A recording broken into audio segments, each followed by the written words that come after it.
Saturday night Twitch stream and chill. Hope you're all having a great weekend so far. Hope you've had a great day. It has been a busy one for me, but I am ready to sit back, unwind a bit, and play some Moonlighter. We are up to the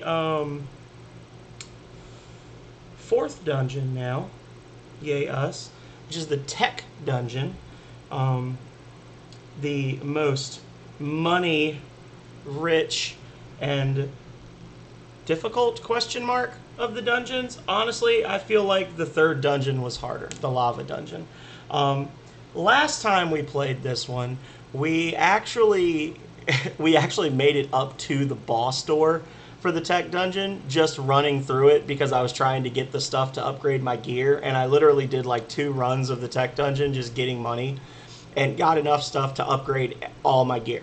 So that made it really easy to go back and do some dives for money and stuff like that. So what we'll do is we'll hit the dungeon a couple more times, and then once we have some people flowing in, we'll get started with the actual run that's going to take down the boss. Now, you may have noticed that it no longer says we're playing Moonlighter. It says we are playing Moonlighter Between Dimensions. And that is because I have enjoyed playing this. Thank you, Calrea. What if I do this? Playing Moonlighter so much that I went ahead and bought the DLC for it. So there should be another area to explore. More storyline to it. I don't know if it pops up immediately or after you beat the game. I hope it pops up after you beat the game because I don't want to be like, no, I'm going to ignore that mysterious doorway. I want it to be kind of like believable, but yeah. One other thing I need to check, because I have started trying to do the chat, the text-to-speech, and the sound alerts, and I think I have to re-up those every time I play. So let me go in here real quick. Looks like it's working. Looks like that one's working too. It's just kind of messed up. The panels are not where they're supposed to be. Oh well.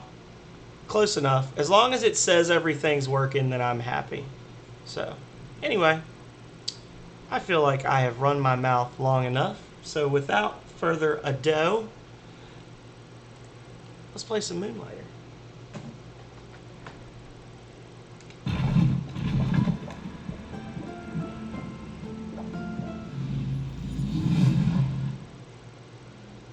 Thank you for the heads up, Calrea, by the way. I don't know why it reset to that one, but whatever. Was the chat window working this morning?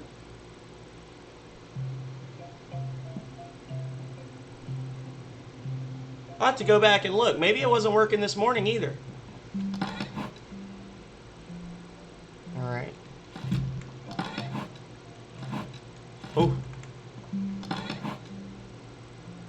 Hello, hippie. How are you? Oh. I didn't know if you were outside or if you were waving from afar. It was good this morning? Okay, good. Because I was playing in the Twitch studio screen, so I can't remember if it was doing what it was supposed to or not. Apparently, I left a portal up, but I don't know where it's going to take me, so we're just going to go back in from the front door. So we've got our sword up to level 4 now. We've got our bow and arrow is nice and strong. Okay. So we've got 3 of our keys are done, as you can see. Our pouch is bursting with gold. And the tech dungeon is here. Yeah. No entry. Well, I'm doing it. Watch me intrar. I was just saying that the sounds appeared to be working. It wasn't warning me that they weren't functioning, so I'm just going to go with it and hope that they are not messed up. Oof.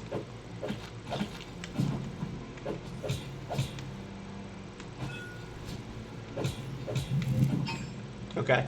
The other thing I figured out, so the last time I played, I kind of got slapped around a bit by the mimics, and I was hoping to be able to get a mimic egg because the mimics will help you fight, and they also act as a traveling treasure chest for your character. But I found out that you have to actually kill 5 of each type of mimic. So there's like a wood chest, an iron chest, and a gold chest mimic. You have to kill 5 of each. So if we find one of those mimics, then the run is going to pretty much cease, and I am going to start. I figured out if you create a portal in the room next to it, you can keep leaving the dungeon and coming back, and then killing the mimic over and over again, and I will definitely be doing that. Got him.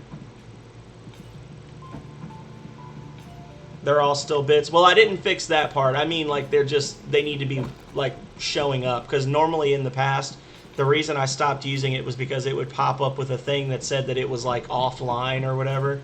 I do still need to figure out why the channel point redeems aren't showing. And I feel like not all of the sound effects are showing either, because I think I had, like, 15 sound effects for bits, and then, like, 3 or 5 for... Okay.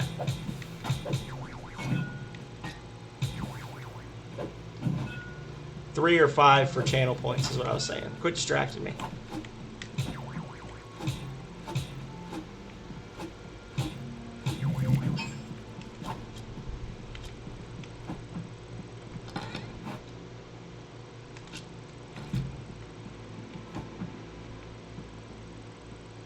Oh, what is that?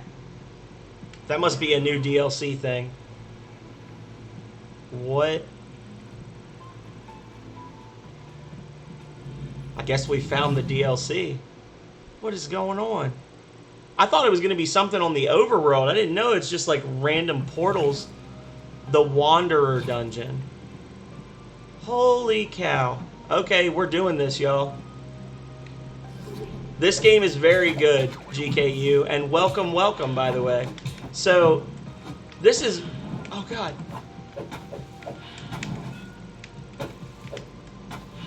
I don't know how to fight these enemies. Oh, God. Oh, God.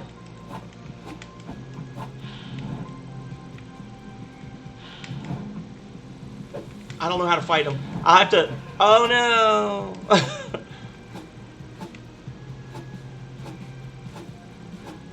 I have no idea how to fight these monsters. And I am trapped here. How the heck do you kill these things? I'm gonna have to look it up. Hang on. I did not know. I did not know. Moonlighter Wanderer Dungeon.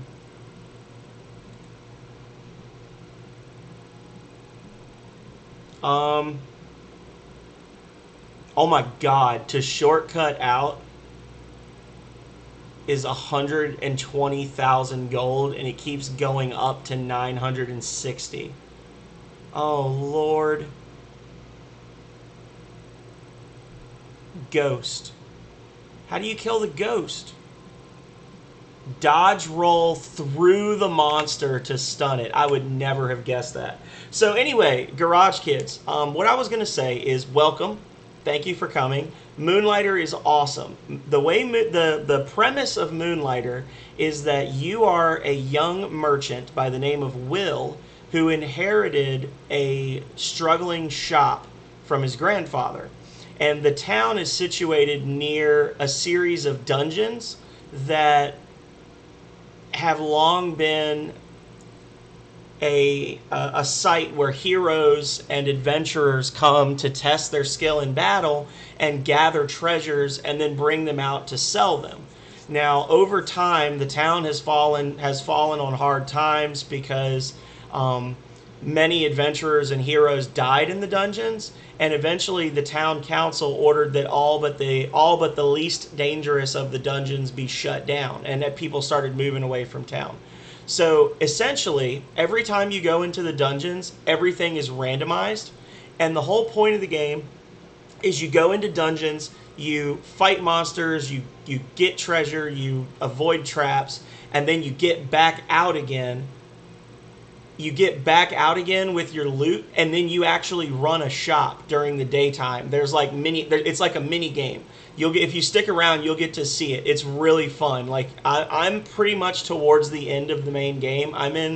There are 5 dungeons in the main game. I'm in dungeon number 4. This is DLC, so I have never seen this before. But the game is really, really cool. It supports New Game Plus. It's basically infinitely replayable. So yeah, stick around, man. I think you'll like it. It's a really fun game to just have like a chill stream with, because if you die, you just drop your stuff and go back to town. It's not like you really lost anything because you didn't have the gear to begin with, right? You hadn't made it out with it yet. So come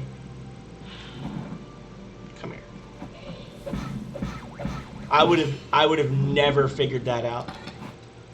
Okay, so this is my backpack, and this is all the little random chunks of stuff that I've found to take back and sell. Okay, this is what's in the treasure chest. Your inventory is basically like a mini game. All right, so these items are cursed, so you can only place these ones with the horizontal lines at the top or bottom of the bag.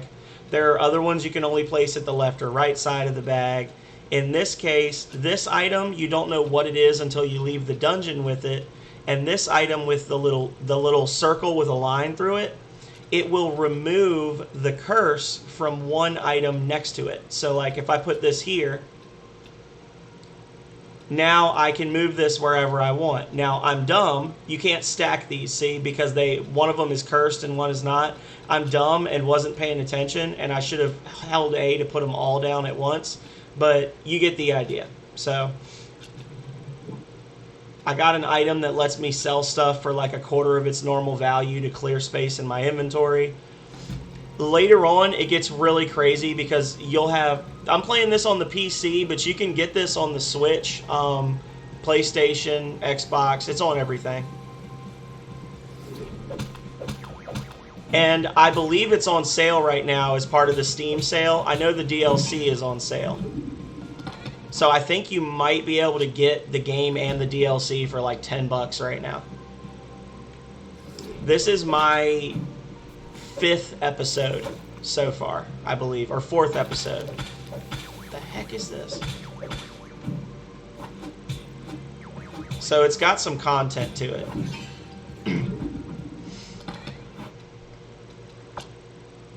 Okay, so now I gotta clear some space because these have to be put. Boom.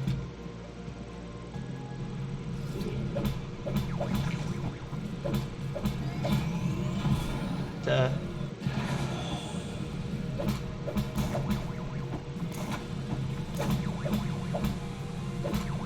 I'm just going ham. I don't know how to kill this guy, so I'm just gonna jam A. I did it. What is this? Artifact will disappear when exiting the dungeon. Is this a weapon?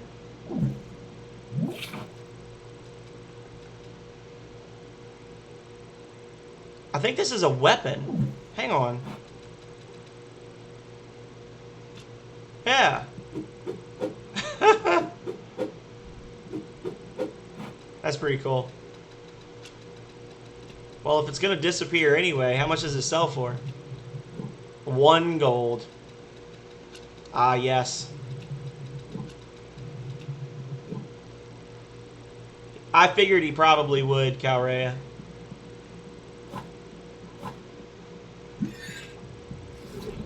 And there's actually a pretty cool storyline to this game as well, GKU.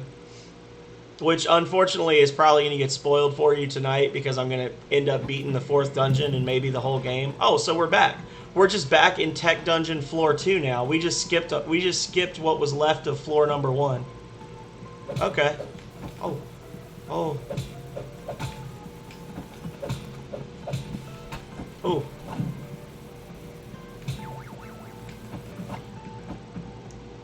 So the little goo boy is my pet. As you go through the game, as you go through the various dungeons, certain monsters, once you kill enough of them, it's a set number. It's really fun, honestly. This is my second time playing through it. And I've got this could very easily continue to be like, I might just keep on playing it in New Game Plus mode.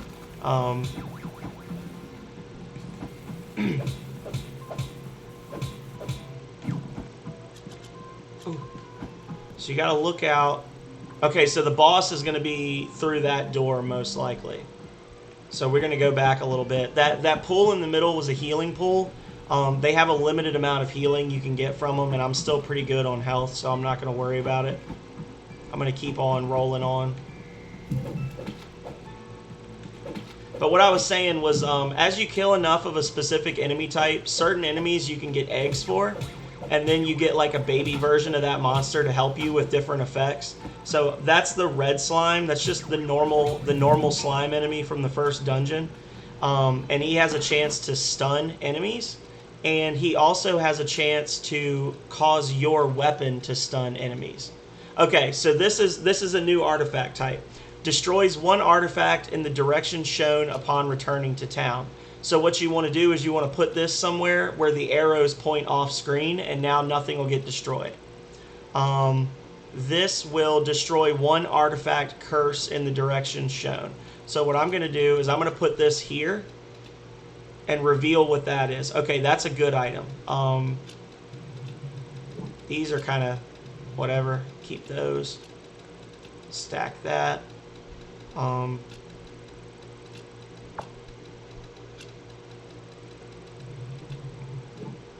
Okay. Oh. Can I not read the book? Oh, there we go. Oh, it froze. Heroes and merchants. One cool, one not as cool. They really are two sides to the same coin. But I guess it's impossible to see both sides of a coin at once. Unless you have a mirror or two coins. Perhaps they will see they are not so different someday. On that day, I hope these dungeons relinquish their secrets. So those are notes that were left behind by a character that is heavily implied to be your guy's grandfather, who you find his body on the ground in one of the early dungeon floors. You find a skeleton next to one of those tents, and there's like a weird little robot thing that he says he fought with it, and it's mortally wounded him, but he got a good hit into or something like that. So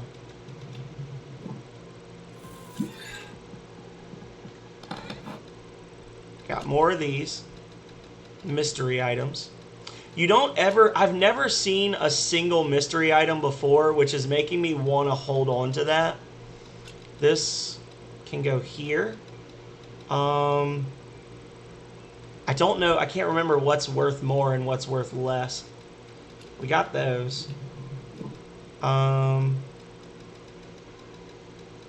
Pretty sure those are kind of worthless. Tesla coil engine. These are not worth a lot. You can find these in every dungeon.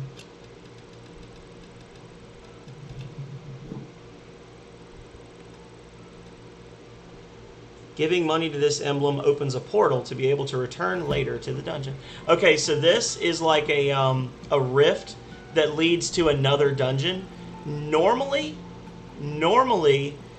it leads to a later dungeon, but because we're already in dungeon 4, we can't be led to a later dungeon, so it just leads us to a starting dungeon. Sorry, I had a notification pop up. I needed to turn off my stuff so y'all didn't hear it dinging. There we go. So this is actually going to be like a tiny little slice of the third dungeon that's kind of like intruding on the fourth one.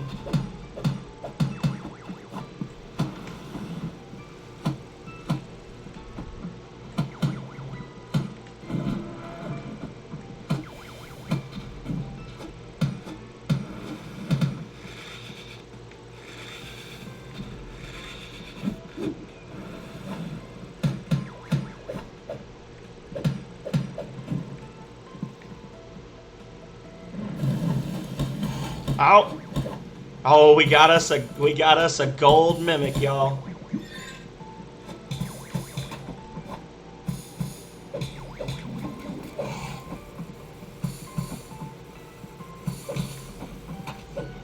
Oh my god, I hate these monsters. Oh.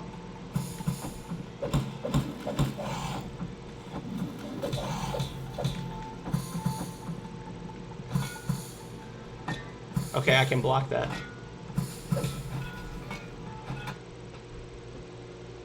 Damn it.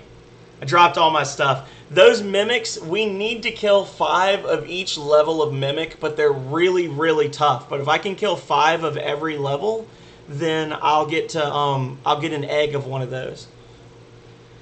Yeah, the gold mimics are no joke. He was taking almost half of my total life per hit there. Oh no, I didn't want to go back in. Dang it. Quick equip. Okay. So we dropped everything except for what was in this top row. All of our other loot we just dropped. Oh. There we go. So we're going into the portal.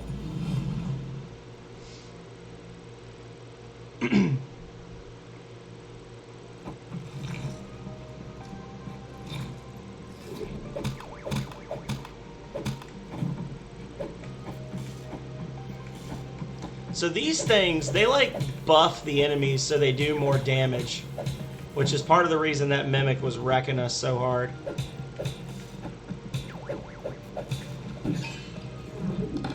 Okay, grab all that. Thunk. Grab all that.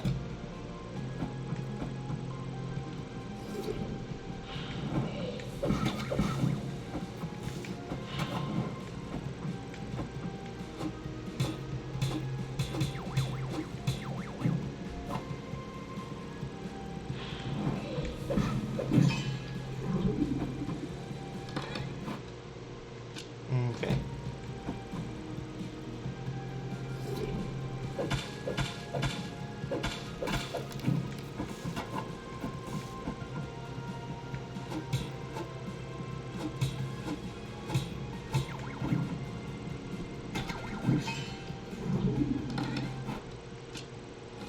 So this appears to be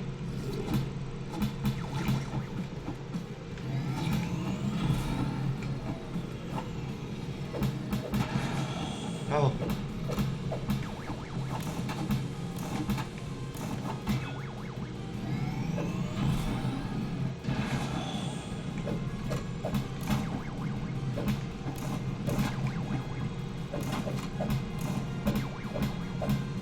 Yeah, I'm trying to flex on him, but honestly, I think I'm supposed to just go ham.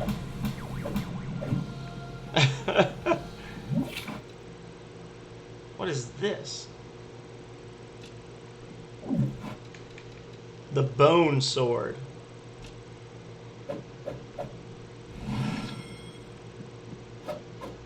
Oh no, that hurts me. Forget that. That was hurting me. It was taking like 30 life per swing. No, thank you. How's my mic volume? I'm looking at my little tracker thing, and I feel like my mic is too loud for my, I feel like my mic is louder than my game. Do I need to turn the mic down? I mean, I'm a naturally loud person. Hang on. I sound good? Okay. It's just, I see it's hovering near the top. Do I sound better if I do this? Is that better now? Or is that no good? The game's a little low? For some reason, it was the game was turned down to -20. I'll turn everything down to -10. There we go. Let me know if this is an improvement in one or both directions, okay?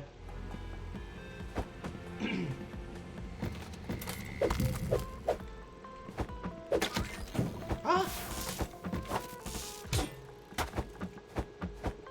Okay.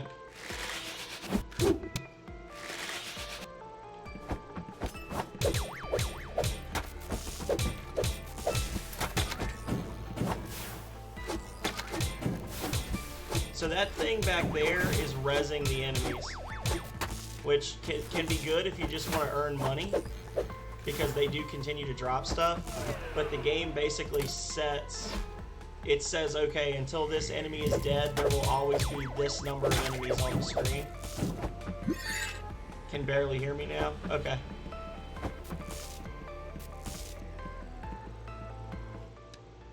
Let's see. Oh.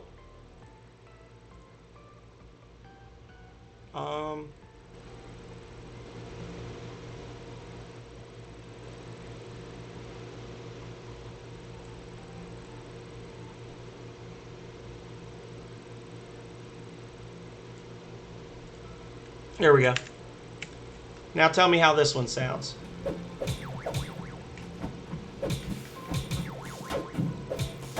God, I freaking hate those monsters. They make me so angry. These things right here, these are one of my least favorite monsters in the game because there's really no way to like fight them without getting hit.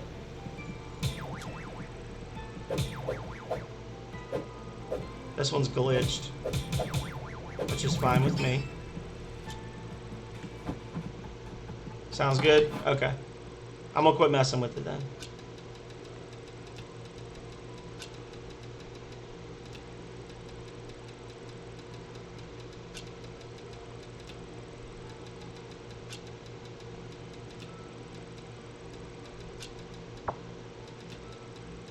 This I don't even care about, it's just taking up space.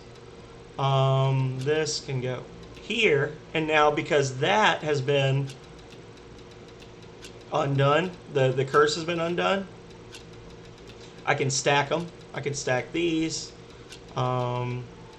These guys can go over here, this can go over here, and grab that, and whoop.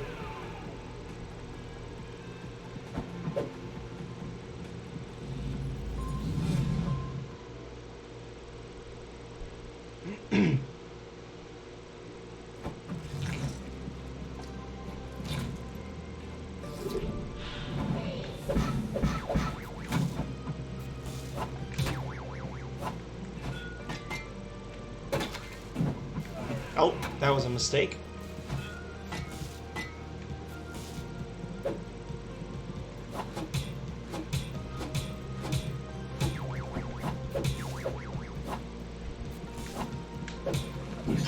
Got him. Okay, so we're gonna put this one here. And then we are gonna put... I want to know what this one thing is, this single mystery item. It's nothing. I don't care about that. That's silly.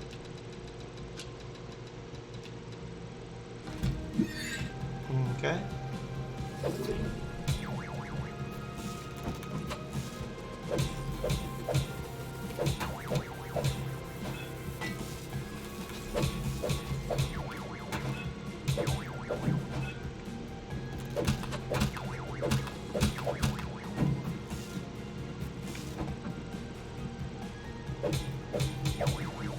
Got him.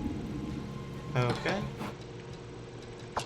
Okay, so we gotta do this, and then we gotta do this, and then take those and stick them wherever, and go through here. Oh. Oh. Oh no. He just took an item from me.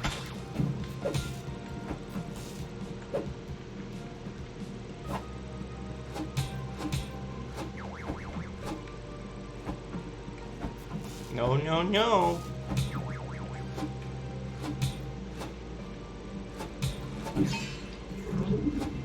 I wasn't sure if that treasure chest was a mimic, so I was giving it a really wide berth. There we go.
I got the strat.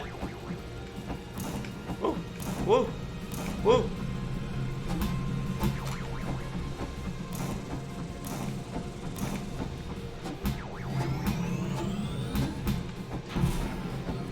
See, I feel like those little explosions from the jetpack are going to hurt me, but it doesn't seem like they do.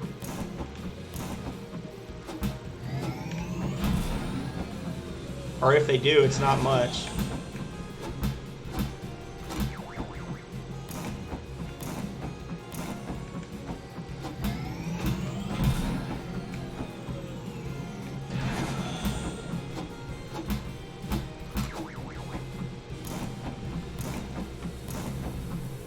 I need to get into the habit of not just going nuts on these guys, because even though the boss is the same on each floor, the higher the floor, the more damage they do. So I don't want to, like, not learn his patterns and then have to fight one on floor 4 or something and just get one-shotted. There we go.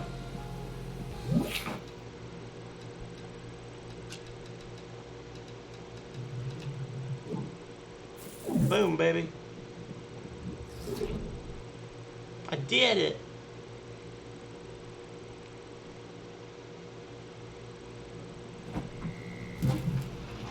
So that just skips you straight to the next floor then. Okay.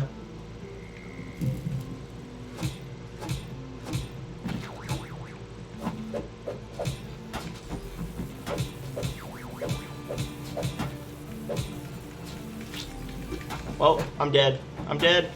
I'm dead.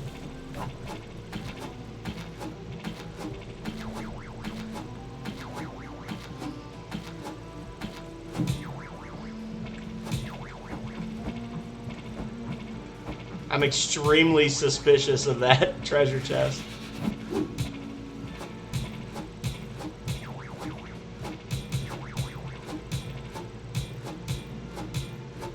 Oh God. He's so powerful. Oh, okay, so now they're just buffing each other. This is gonna take a second, y'all.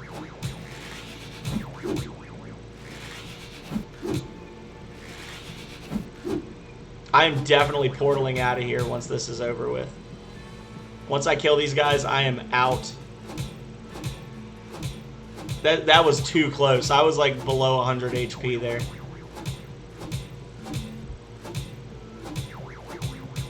Thank you for the huzzah, Calrea. Appreciate it.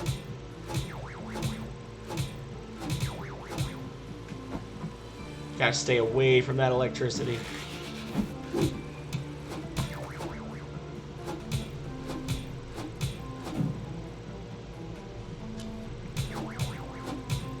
So now is he just buffing himself?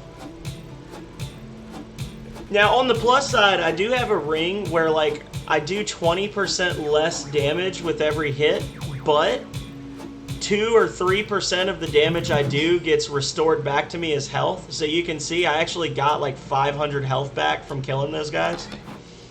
Okay, so this will immediately send whatever artifact is to the left of it home.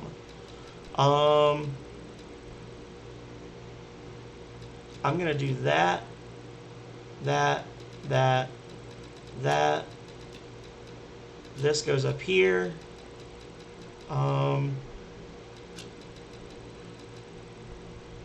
This one goes here. There we go. Grab that. And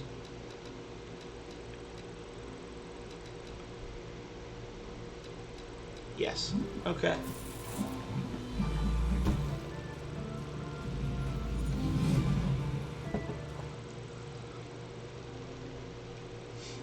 I did it. So it should be daytime now. Nope, it's still nighttime. Oh, because I died and then came back. You can see all my little pets lined up over here. Sentinel turret unable to shoot a constant stream of water. Flying golem made to collect materials and repair golems with them. Modified sprout whose leaves are as sharp as swords. Modified to be able to walk and use its leaf to create wind flows. Patrolling around him and dashing everything that gets near. Transforms enemy dead bodies into potions. Poison, burning, electric. I honestly really like stun. I just really like the stun effect. This is my little shop, as you can see. It's fully upgraded. So I've got all my little decorations that increase various things about the store. So this pot causes customers to be more generous. So after I've priced my items, they pay me an extra 10% because of that pot being there. Yeah, all kinds of cool stuff. Gonna drop this in here.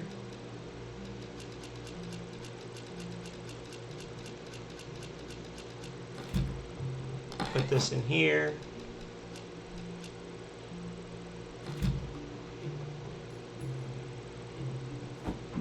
What do I have in the other chests?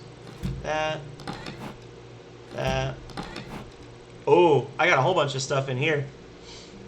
I forgot about that. Okay. So what I'll do,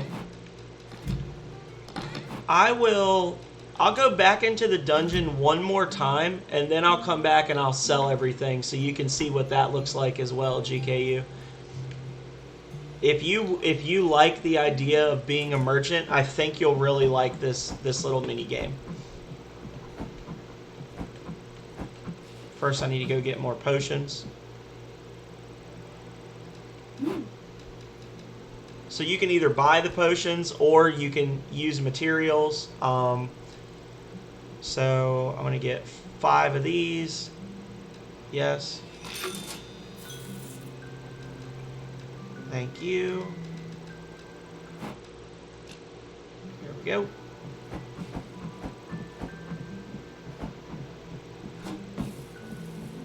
What? I had no idea what just happened. Did I just get gold? I had no idea you could get gold from attacking the trees. That was like purely an accident. That's cool. Is it just that one tree? Huh. Huh. That's so cool. I literally had no clue.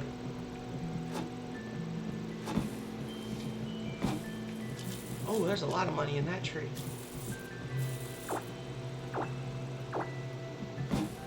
So, this is the hawker's cart.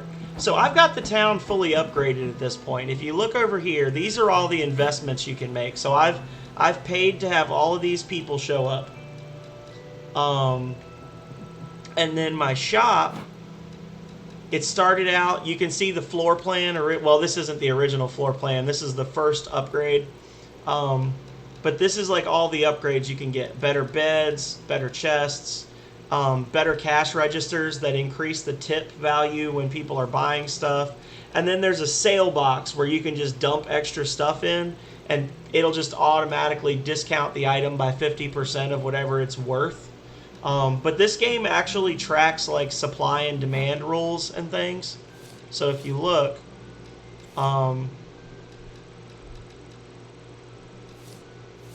here you go. This is my notebook. Okay. So these are all the things that I've found or can find and their values. That's worth 1,000,000 gold pieces. I will never sell that.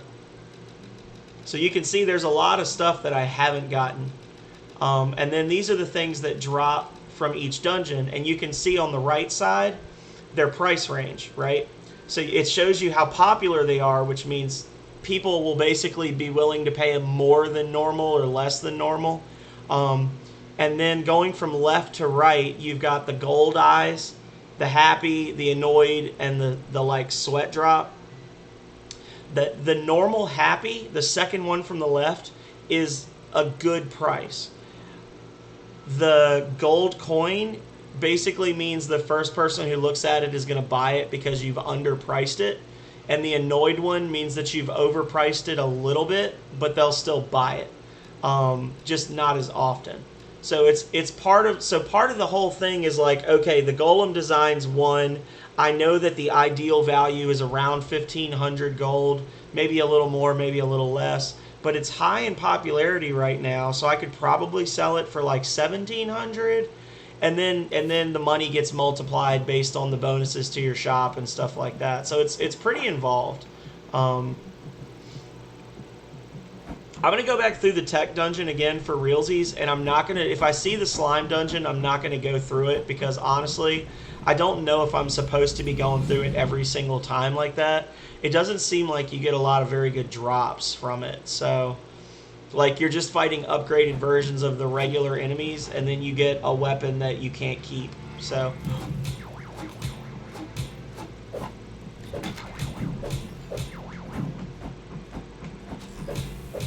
nope. Okay. So that pool of slime, as you can see, the chest was getting sucked down into it. Once the chest is completely submerged in the slime, it's gone forever. So you have to kill all the enemies before that happens. You have to kill every enemy on the field. Oh, that's nothing. I thought that was an item there.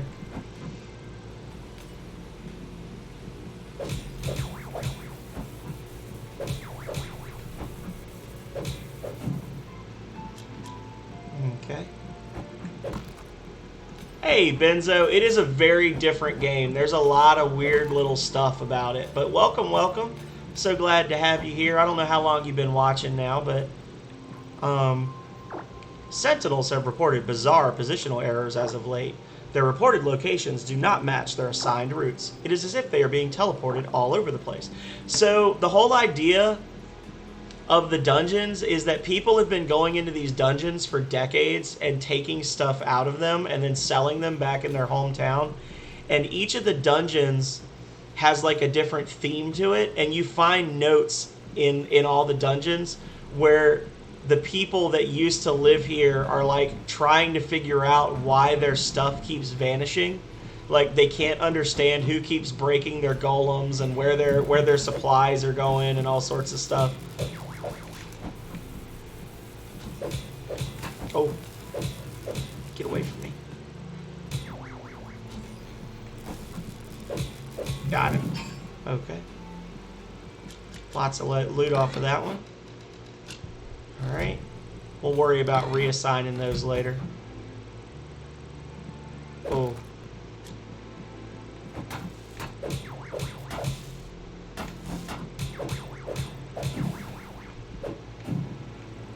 So we gotta kill the little tower first, obviously, otherwise he'll res the others.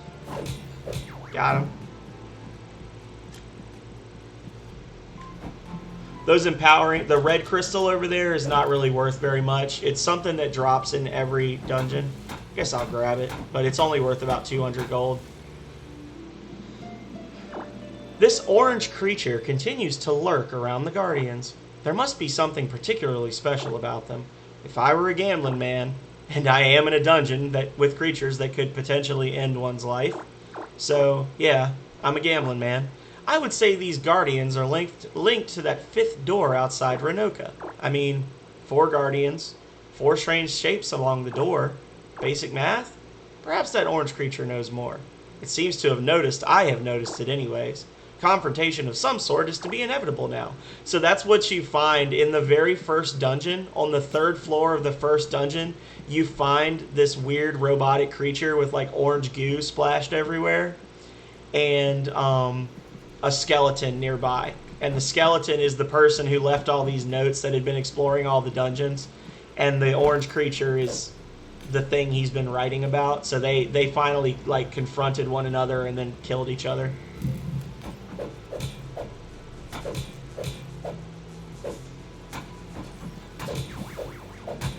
Away from me, you jerk. Ugh. Oof. This is a very constricted room. I don't like this room. The rooms are all randomized. Some of them are harder than others. Some of them are actually pretty shitty, as you can see.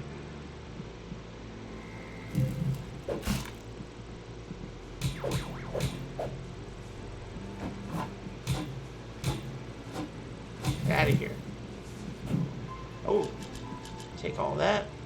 Note, these creatures are truly monstrous, appearing as golems, but made of iron and that wicked blue energy. The energy pains as fire or poison do, but leaves no mark of injury. Okay. Hold to use, and it's going to spawn monsters in the corners.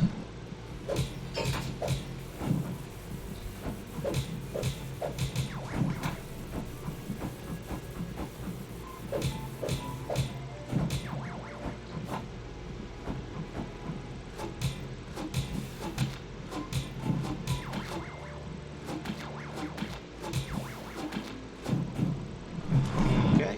Boom, boom, boom, boom, boom. What do we got? A couple of cursed items. So I hope y'all don't mind I've been posting so much. I tend to stream a lot at the back end of the week, so I felt bad. I don't want you to feel like I'm like spamming your Discord page or whatever, letting people know I'm playing. But I stream 4 times in 3 days basically on the weekend. Oh.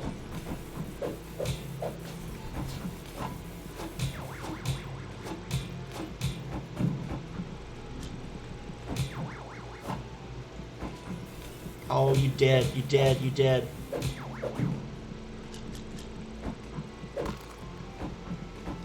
I wish that you guys, if you guys stick around, you might be able to see the final boss for this area. The boss fights are really cool because the monsters are like enormous, like one-time fight monsters, and they're a lot of fun to fight. I've actually got a clip of a couple of them, I think, or at least one of them I've got a clip of.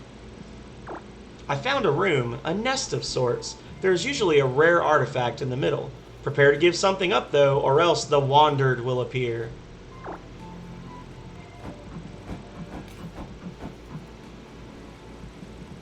The Wandered. I think they mean the Wanderer.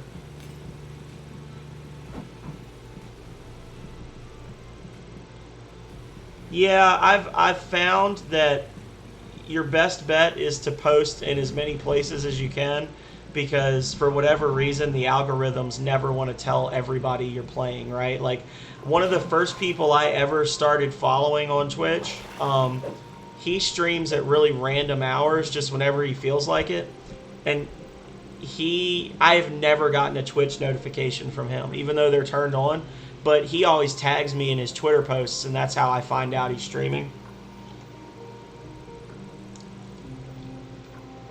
But Calrea gets them all the time. She has to tell me. She's like, oh, Blackout's streaming today.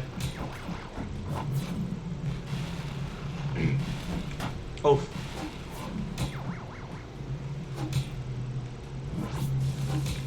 Woo.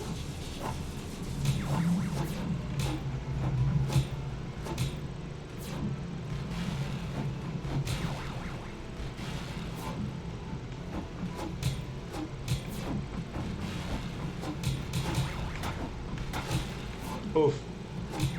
Tank some hits there.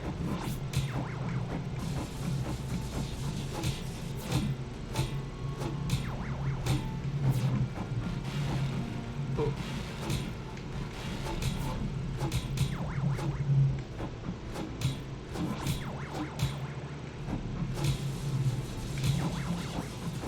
Yeah, and that's me is 8 p.m. Eastern time most of the time. I just have a couple that I like to mix things up a bit, like in my Saturday morning one, which I wouldn't have expected you guys. I honestly would have been shocked if you'd showed up because I started at 6 a.m. for you.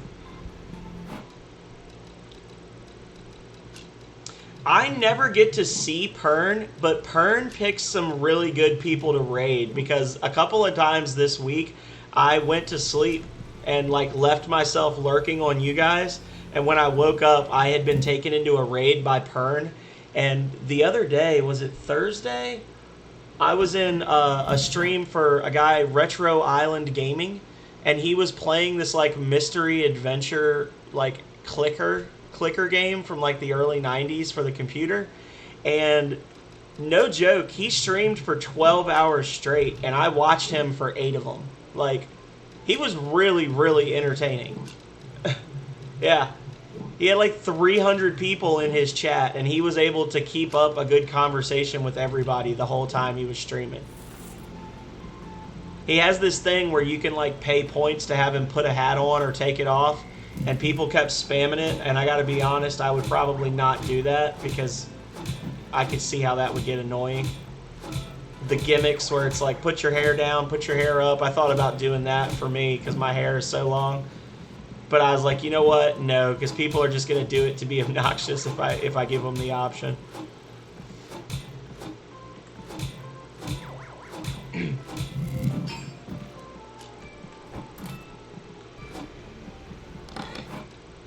Okay, so this one is really good. This is a really good item. So what this does is it actually duplicates itself onto whatever's in the direction the arrow is pointing. I would dump so many points into that if you did it. That's part of the reason I'd spend so much money on it, because I'd be like trying to figure out the difference. Like, I don't see anything changing. What's happening?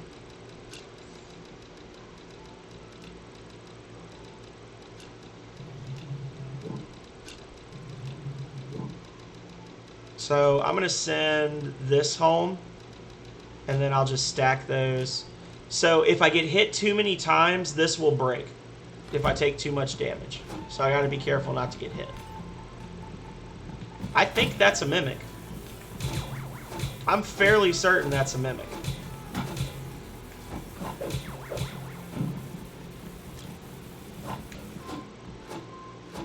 Oh.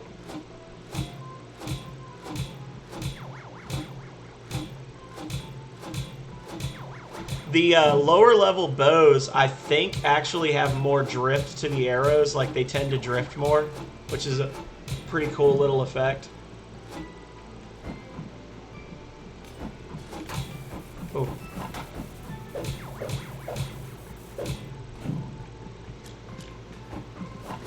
Yeah, I knew it. I could see his little mouth. You could see there's like a little brown line where his tongue was. Oh. This is the weakest form of mimic right here, by the way, y'all. This is the weakest one. They are savage. I've already killed 5 of that one, so I don't need to restart, thankfully. I need 5 of the silver ones and 5 of the gold ones. The gold ones are going to be pretty rough. Okay. So you want to check all of the holes in each room you come into, because if there's a random sparkle in one of the pits, then if you fall into any of the pits in that room, it'll drop you into a sub-basement where you can get more treasure, which you've seen me do a few times now. But the sparkles don't always show up in the same spot, so you have to kind of like scan the whole room a few times. But the trick is, if you go in and out of rooms too much, there's an invincible monster called the Wanderer that'll show up. Oh, and he'll wreck you. So you don't want that.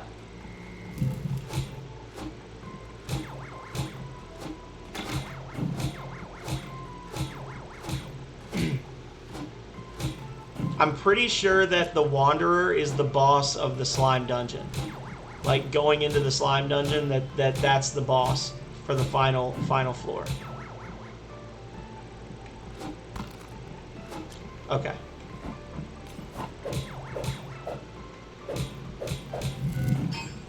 I was really sure that was an enemy. I'm just so scared of mimics, man. Mimics are horrible. Oh, that's just the same damn thing.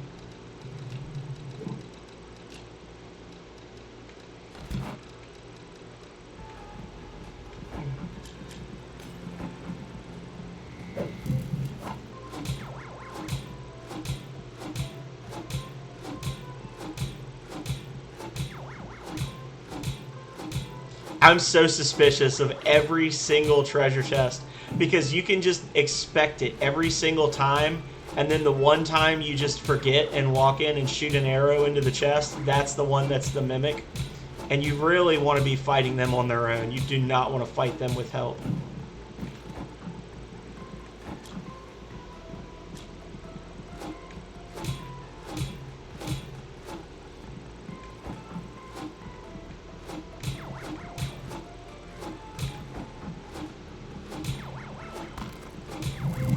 Okay. So what do we got? We've got can only go on the top or bottom. Boom. We've got destroys to the bottom right. Boom. We've got removes curse. So what I'll do is I will put this up here. And then I'll put this one up here. And now these can be stacked. Take that. And this one we'll just chuck in there. Stack those. Stack that, that. And then this can be sold. I'm going to put this up here. Put this up here.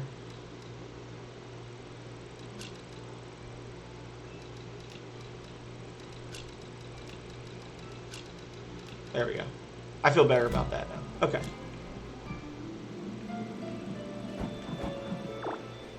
Okay, we've already read this one before. Boom, boom. We are not going to go for any more slime dungeons because we don't want to, because they're horrible. So the boss has got to be down this way. The other horrible thing that happens with the mimics sometimes is sometimes your pet will just immediately see them and just sprint for them and attack them. And that's pretty bad too. Oh god, get away.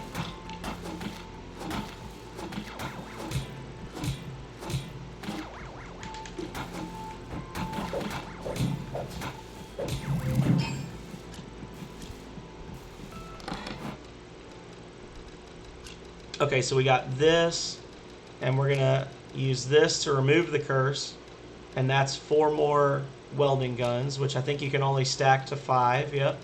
So this is gonna get sold. This is gonna get sold because we've already got a full stack of it. We'll sell this because we got plenty more of those coming. This one we're gonna put down here just to take with us, and we'll take that. Boom. That's a sparkle.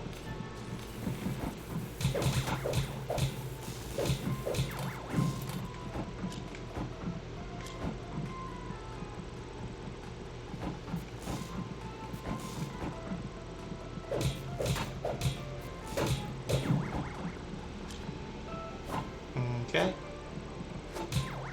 Got him. And what do we got? Oh, this is awesome. This is honestly one of the best things you can get. So this is like a homeward chest. So you basically just put all this stuff in here that you want to take with you. And you close the chest, and boom, it all gets teleported straight back to your shop. That's one of the best things that you can find in here on the later floors.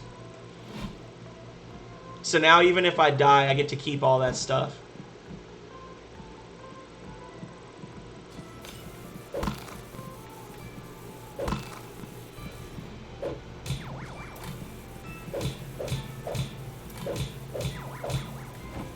Oh, so that little symbol means that I've been in here too long and the Wanderer's looking for me now.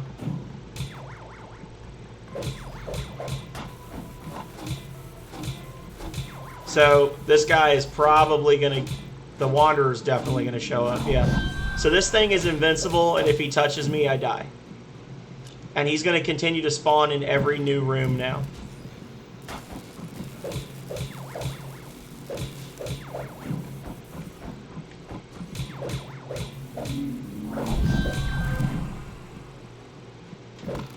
Because I just spent 2... Oh, and he also breaks items. He breaks items and chests. When he spawns, he goes towards items and chests and breaks them intentionally. Like a jerk.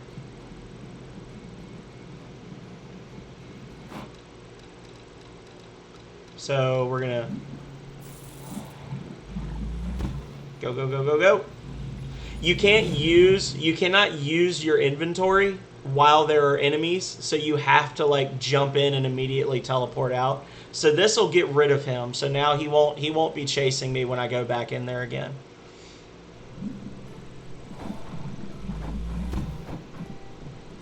Well, I was hoping I'd be able to do like a second run and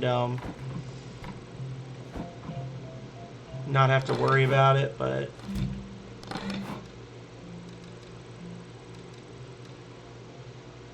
Okay. So, we've got a whole bunch of goodies to sell. Let's sell them.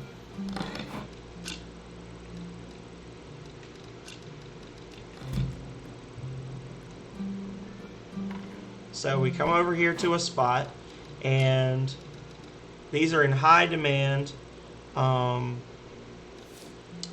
So I've already identified 7,500 as an ideal price for that. 1250 for that, or 12,500 for that. 12,500 for that. Lots of welding guns. Okay.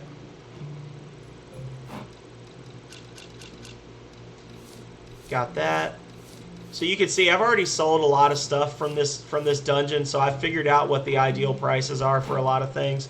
I tend not to worry too much about like the high value or the low value stuff, like adding to it one way or another, because honestly, you make so much money selling stuff in this game anyway that worrying about a couple hundred gold here and there is not really worth it to me. 10,000. 3,500. So these glass cases in the back, you automatically get a slight price boost to them, but because of that, because you're getting a boosted price from them, you can't use these boxes to the game won't track how much you got paid for that. So that's more for stuff you already know the value of, which we already know the value of all this stuff, so it doesn't really matter.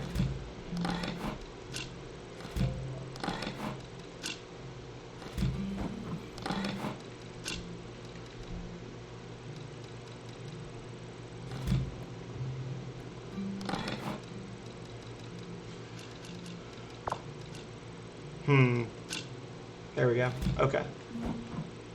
So we've got all of our stuff is laid out. This is our little assistant. Hi, Will. So we're about to do some selling.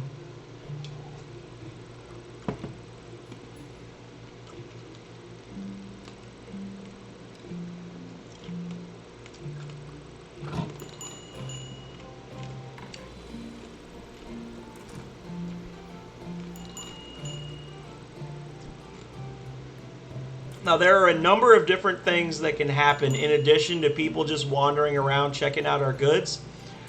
They can come to this counter and ask me to bring them specific items. They can stop to look at an item and then have a question, and you'll have a little question mark pop up on their head, and you have to go talk to them. A bird can get into the shop, as you just saw, and it distracts all the shoppers until you chase it away with your broom. There's also thieves that will come in and you have to catch them before they make it to the door, or they just take your stuff. People will queue up and they're waiting to... Hang on. Hello, valued consumer. So like that guy had a question, but the other people, if you make them wait too long, they'll get pissed and just leave without buying anything. So you have to like dash over real quick, answer their question, and then dash back. This person's coming to buy something. And see, this is, I usually just go for pure like price increase decorations for my shop, because you can actually make it so that the people will walk faster and that more of them will come in the shop at a time. And that just seems like too much to me.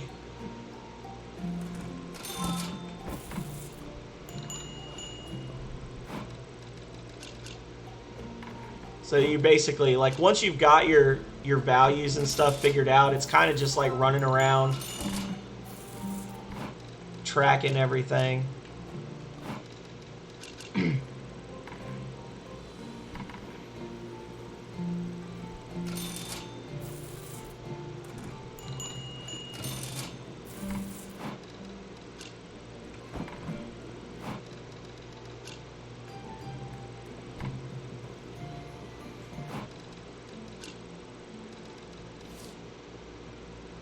Oh, so I've not actually tried to sell this before. So I'm going to put in a price of 70. I'll put 7,000 down, see what happens. Okay, everything else has a price. Checking out those goods. Calrea knows. So now this guy's got to wait because she's taken forever to get to her spot, and I guess she decided to buy before him.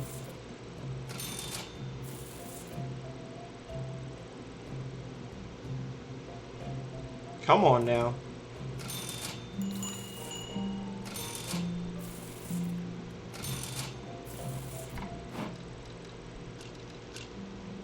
Oh, this person's got a quest for me.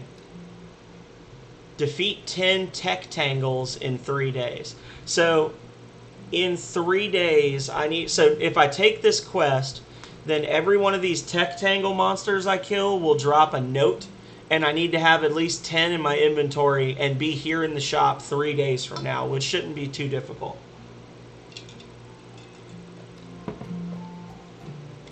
And if I do that, he'll pay me 90,000 gold.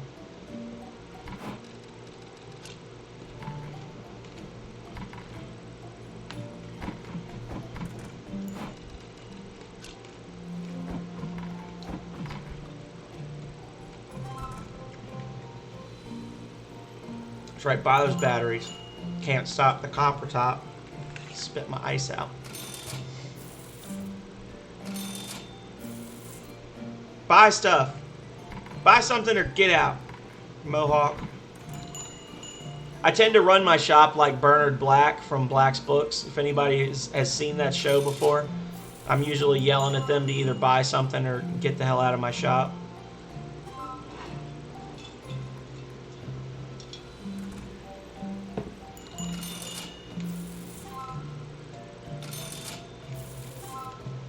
I made so much money today.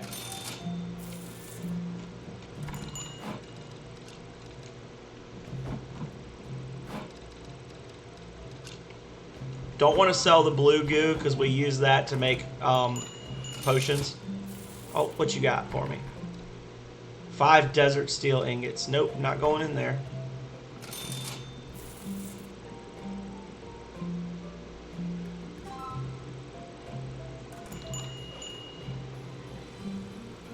Oh, sorry, buddy. What you need? 10 death generators. I mean, I'll try. Oh, you got something too? No.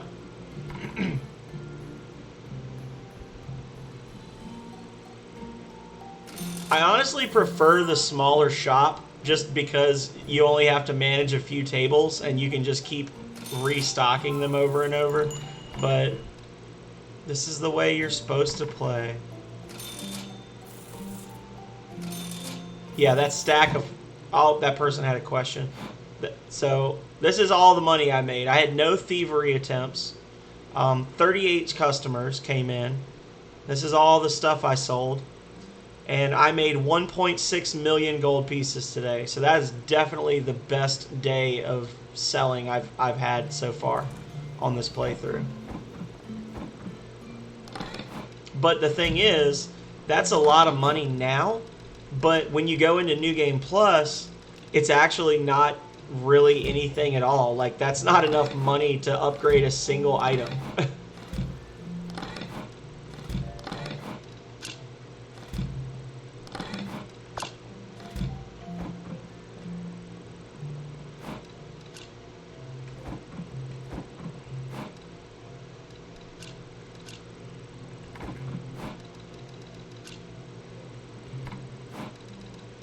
Get all these trash items out. Sell all this junk.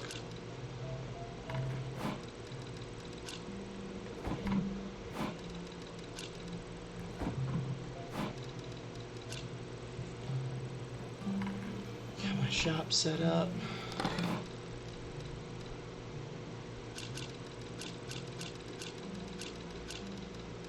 I don't care about any of this crap.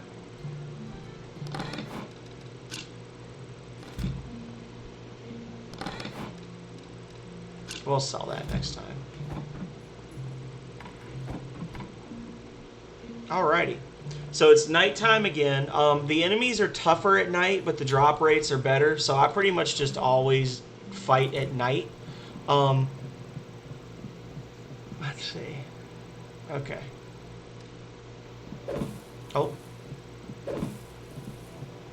little too excited there. A little too much zest. So because I've left and then come back, the boss for this floor is going to be stronger now. He's going to be a corrupted variant that does double damage. But we're still only on floor 2, so it shouldn't be too bad. Oh,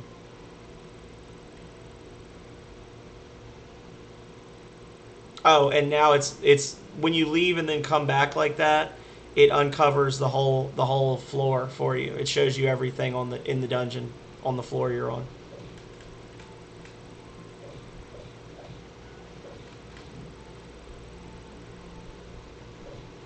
And I know the sound is messed up. It's a glitch that happens in the game for some reason when you come back through the portal. It always does it. I don't know why it hasn't been fixed. The game has been out for years now, but I know how to fix it. It's just a matter of opening your inventory and closing it again. You just can't open your inventory while the enemies are here. So the sound's going to get better in just a second. There you go.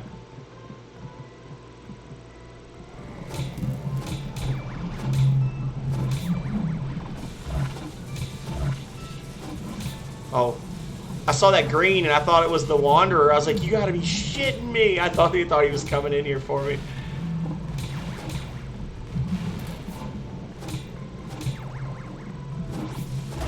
Ooh.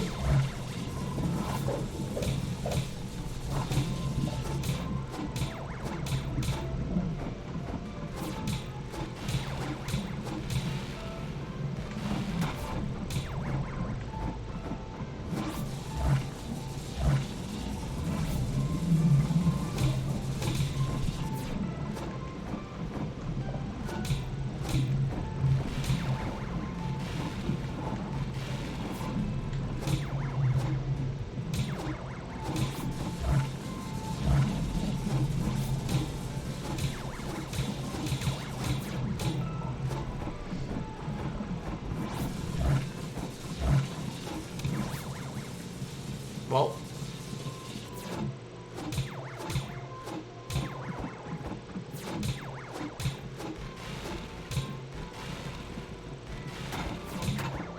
I disagree.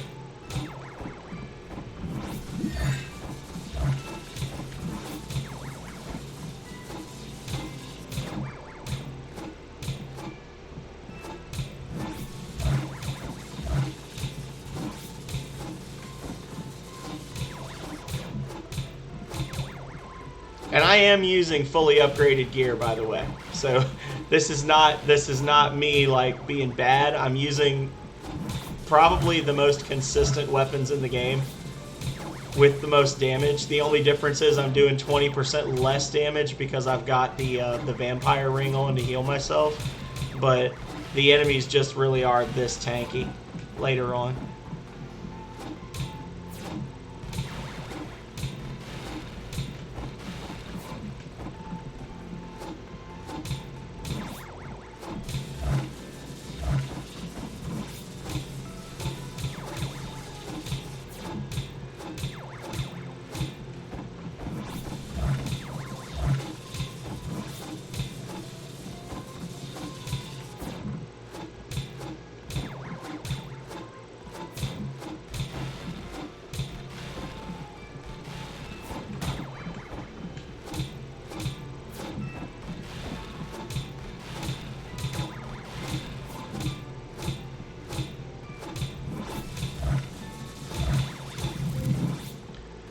Finally.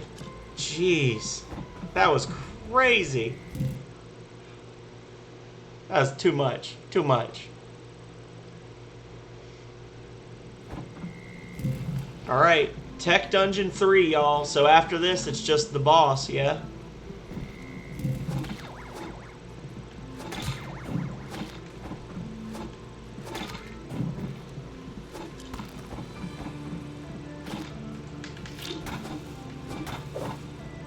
Out of here.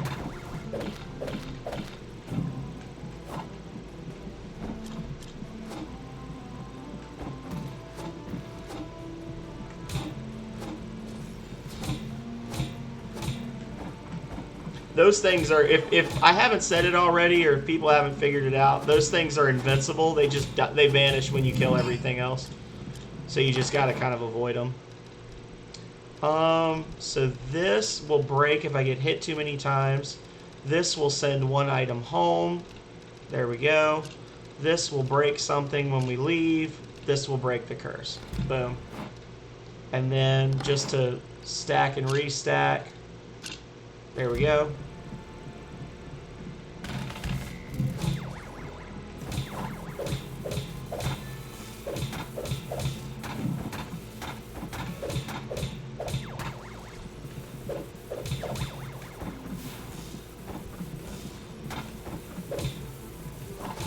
Well, this is pretty horrible. Oh my god. For some reason, the game does not want to, like, you can roll across lava, and you can roll across poison, and you can, but for some reason, the game really wants to not let you roll across electric water. So if you pull rooms that have a lot of electrified water, you're pretty much just screwed, honestly. Like, the frames, the hitbox for the electrified water is wider than for the poison or for the lava. So we're gonna put this here. We're gonna put this here. And then we'll put this here, because why not? Whatever. And that there.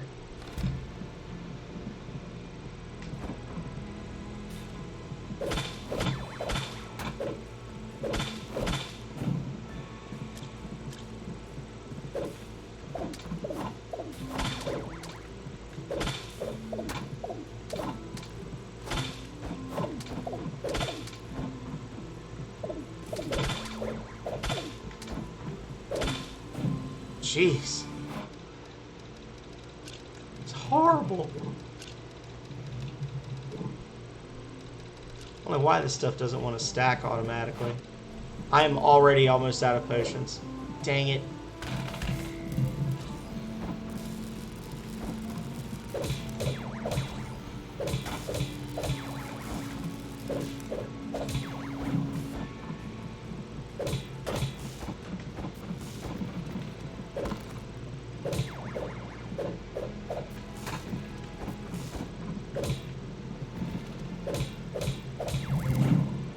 Oof. Thank you. Virtually no heroes even attempt to set foot in this dungeon. If I can just get an item from the second or third floor, I will be famous. Womp. Ah, the freaking water.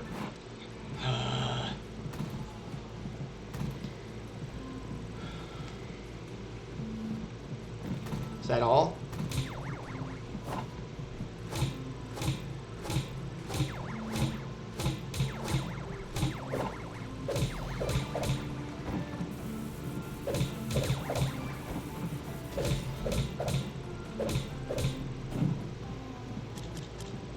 Alright, so we're gonna put that in there, put that there, we're gonna sell this, we're gonna sell this, and boom.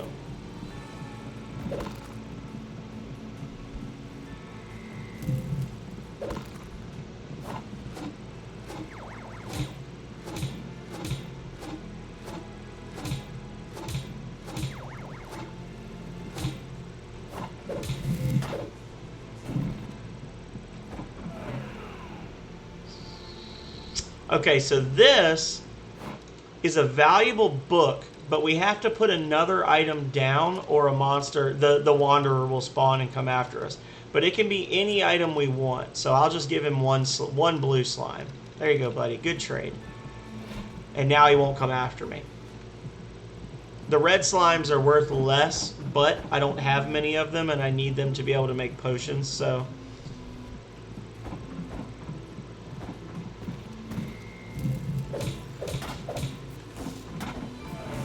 Oh, I disagree.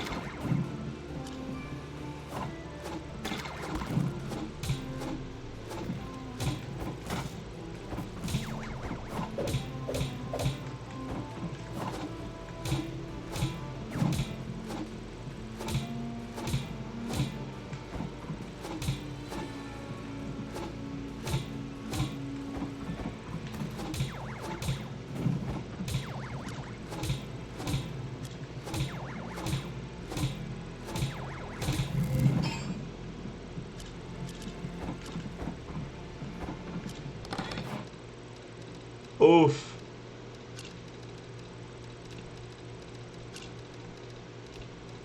So this can be sold. This we will identify. We want to put something that's not worth a lot of money here. So I'm thinking these two things. Let's see.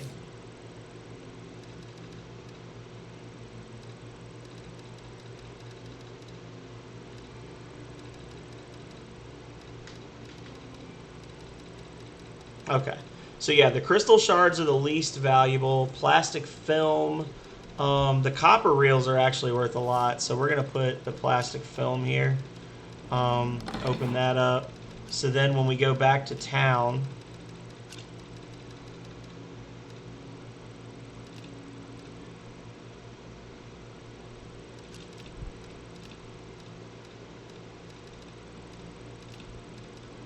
hang on. That.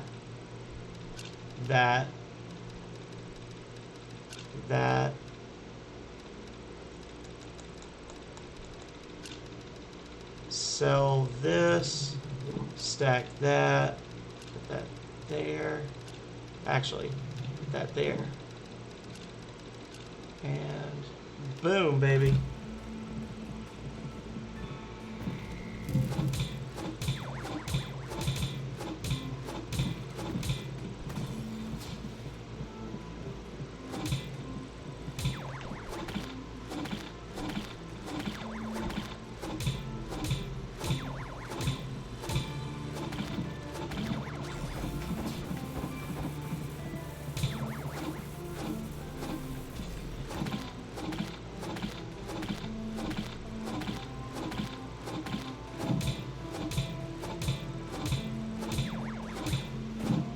I'm watching to see if one of them buffs the treasure chest, but it looks like the treasure chest is safe. So at least I'll get back to full health fighting these guys, right? With my little vampire thing.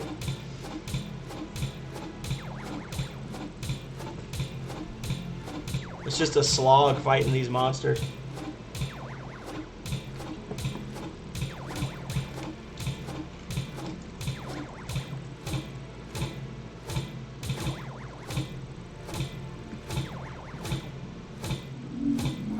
Ah, shit.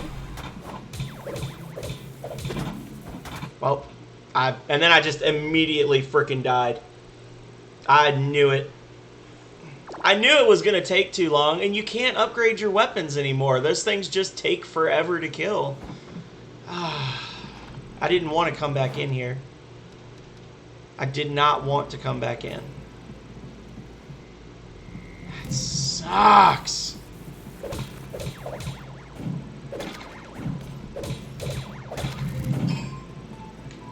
Oh, well, I guess I get another chance to get more notes, right, for my quest.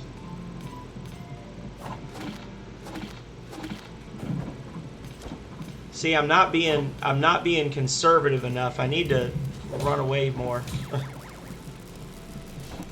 All right, so you need to spin your thing over there. And then got him.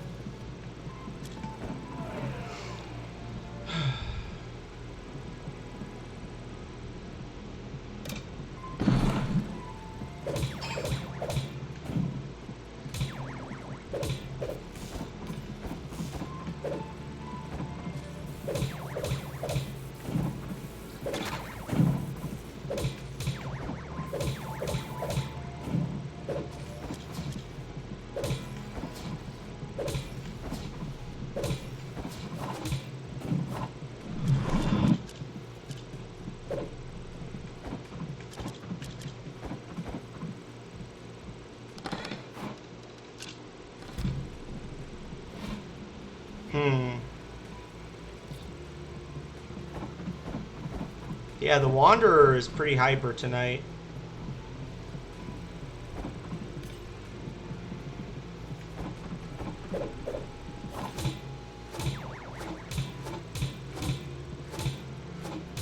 Can you fall fall back off of this?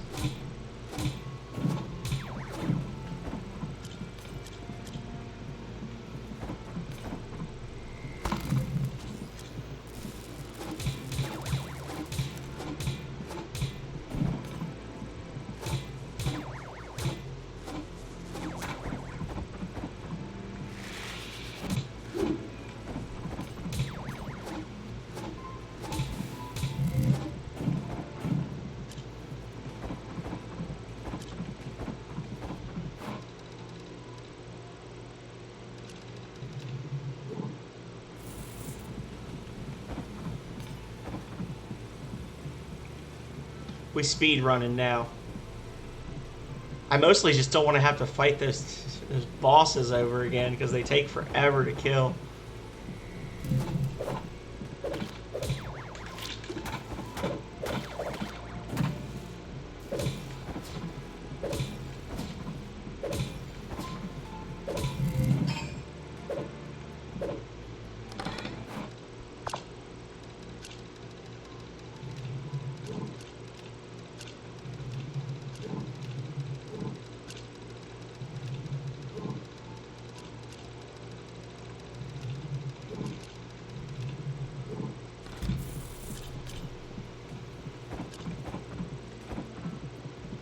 Did I see a slime thingy here?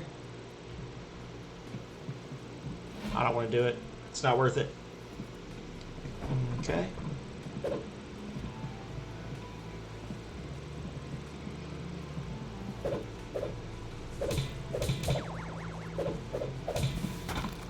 Oof. I knew he was going to blow up, and I still just stood there like a dope.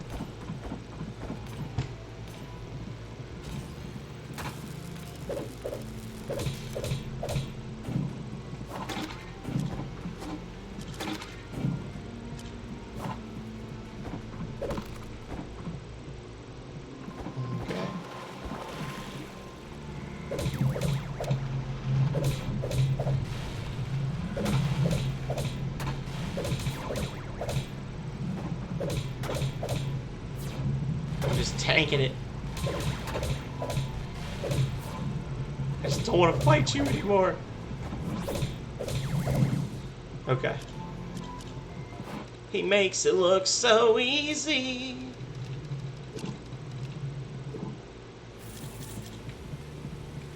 See how much health I can get back from this pool. Oh, full. Okay. So what you want to do is you want to leave just before, like once you beat the boss for a floor, leave and then come back before you go up a level, because then the boss on the next level won't be corrupted, if that makes sense. Oh shit. Oh shit, shit, shit, shit, shit, shit, shit.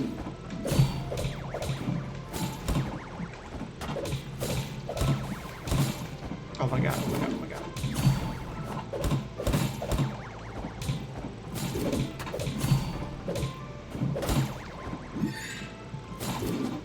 Whoa.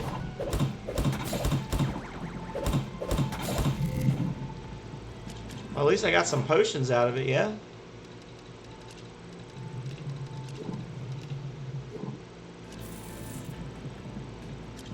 Well, I guess now I gotta leave and come back because I need the iron ones. I think the iron one is the one that I need the iron one and the gold one, or I need the wood one and the gold one.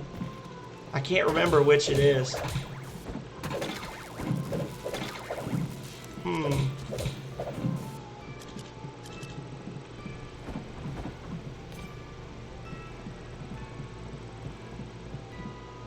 Well,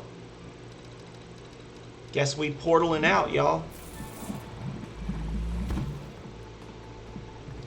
So I'm gonna leave and then come back 4 more times.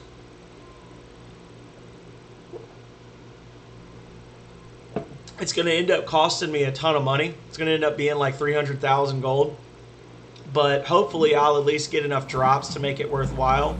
And hopefully I haven't already killed 5 iron golem or 5 iron mimics. Let's see.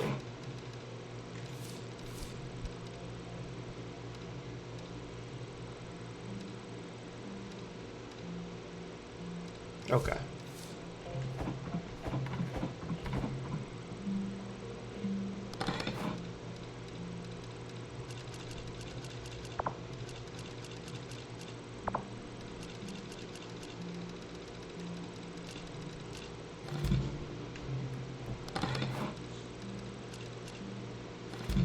we go. So that's 1.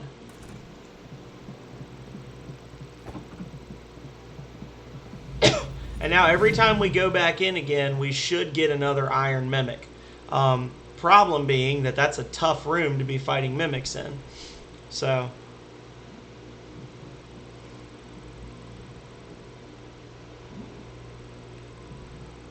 Oh. Oh, he's over there to the side now. Okay.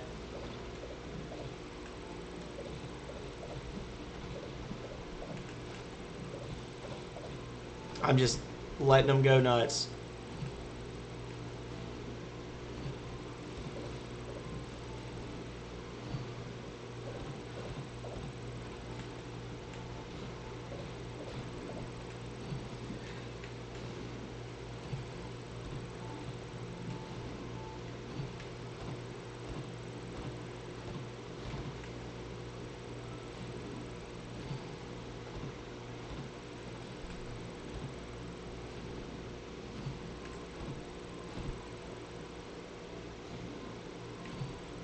Oh.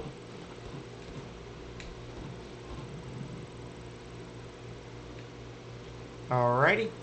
So now we leave and come back, right? Yup. And that's 2 Iron Mimics.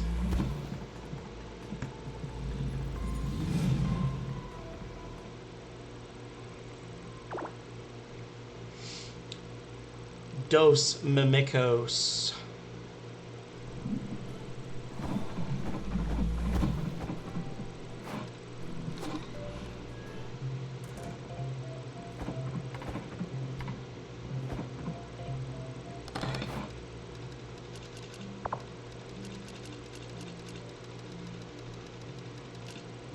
Okay. And tomorrow, I need to give 10 Tech Tangle notes to that person, so... Not gonna get 10 Death Generators. I might as well just... Oh, well, I can't. Okay. Here we go. I have a feeling I've already killed 3 iron, or 5 iron ones, but we'll see. I gotta kill 5 gold ones either way to find out, right? And then there's no guarantee you'll get one on the very first kill after that. It's just you'll have a chance to get one after that. So.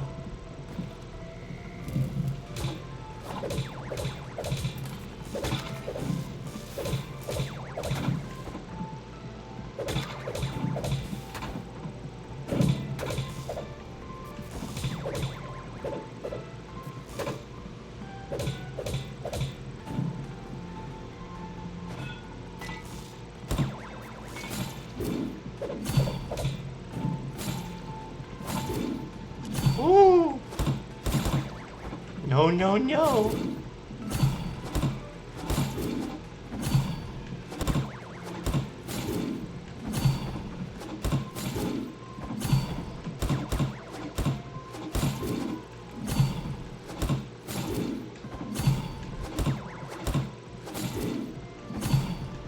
So this is pretty manageable. That gold one was cancerous, though.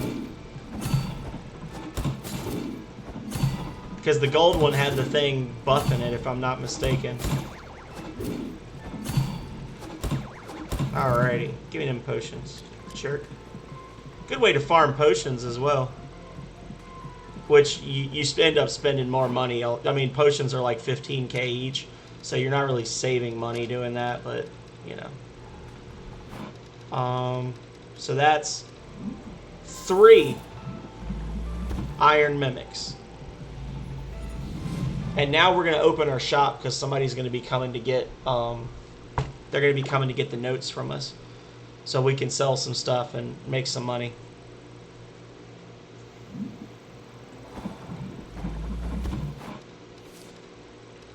Yeah. So one more and then we'll be able to, like when we come back after the 4th one, we'll be able to open the shop because you can only open the shop in the daytime, obviously.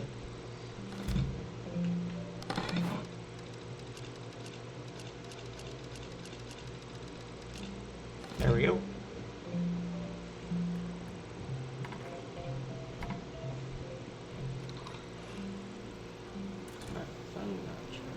There we go.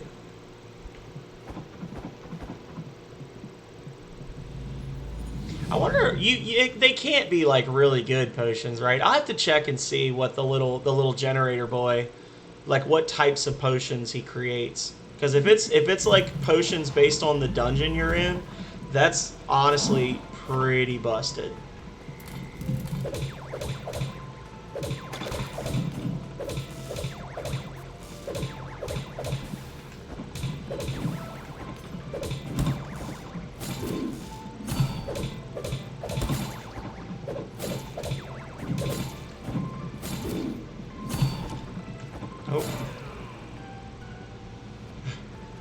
Oh wait, did I ruin it?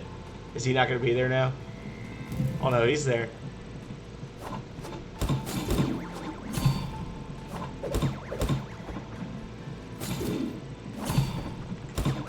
My little pet's out for blood.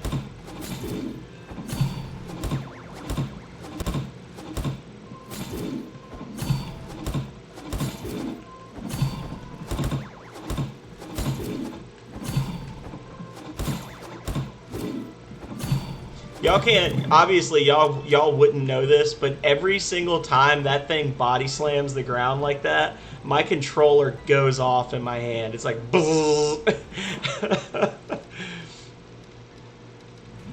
like it feels like it would really suck to get body slammed by that thing. All right, so that's 4 iron mimics. So now we're going to open up shop. We're going to turn in our tech tangle notes, and then we are going to, yeah.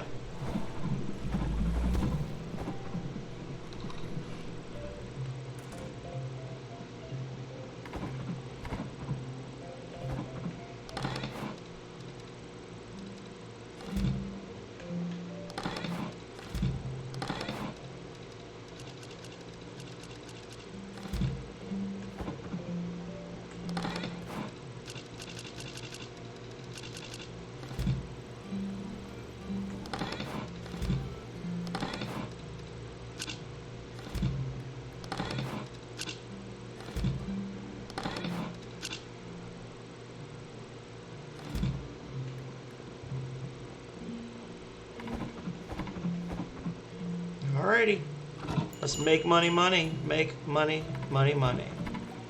They always come in first thing, asking for their quest item. Quest completed, courtesy of the Moonlighter.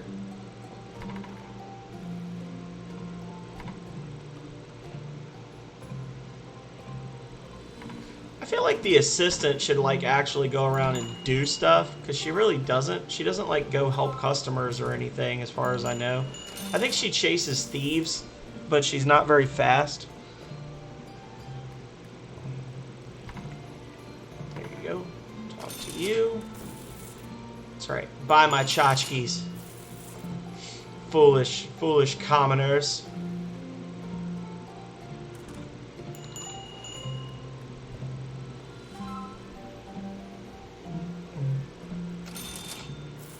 Take them.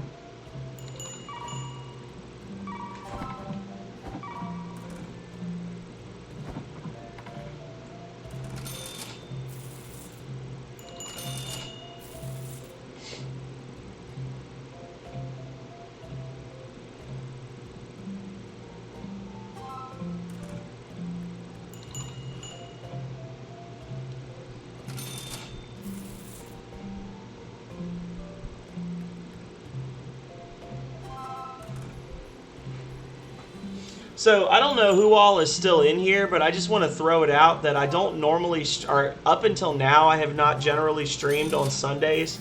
But starting tomorrow night, I am going to start doing a second weekend evening stream. And tomorrow is going to be Dead Cells, which, couple of interesting things about that. First being, I have never played it before. I have seen it played twice, but I have never actually played the game.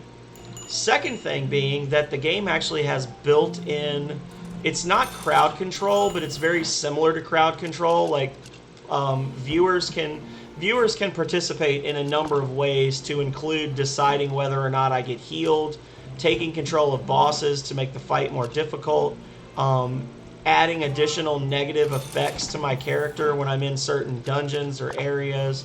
So hopefully people will be able to come out tomorrow, check it out. It should be fun. Hopefully. It may be that if you look on my schedule right now, it's listed as the Sunday Twitch stream and chill for like the next month. Hopefully it'll end up being really fun and that'll be it. But if not, I will say that I've already done my shopping for the Twitch, or for the Steam summer sale. And I picked up about 14 new games, 12 new games, something like that. And I got a good variety of stuff. I got some more Saturday morning cartoon stuff. I got a couple more retro RPGs. And then I also got Skyrim and No Man's Sky. So it could be that one of those becomes a Twitch stream and chill game as well in the future.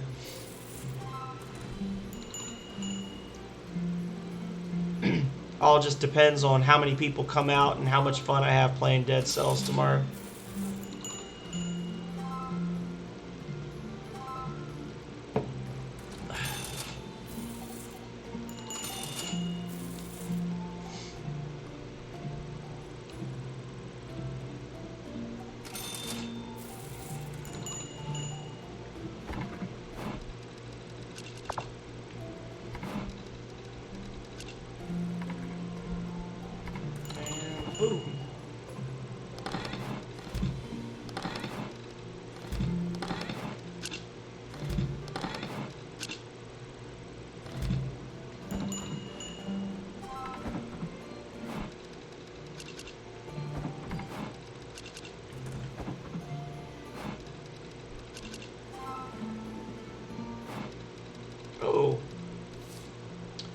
So let's...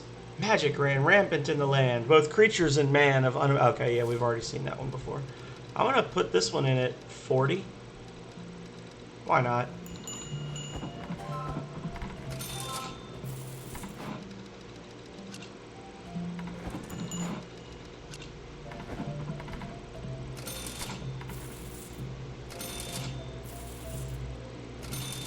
What you need?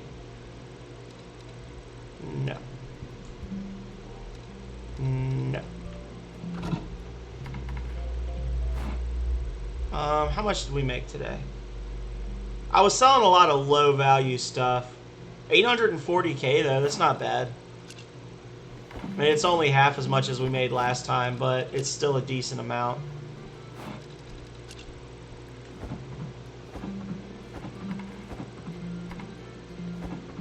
Okay.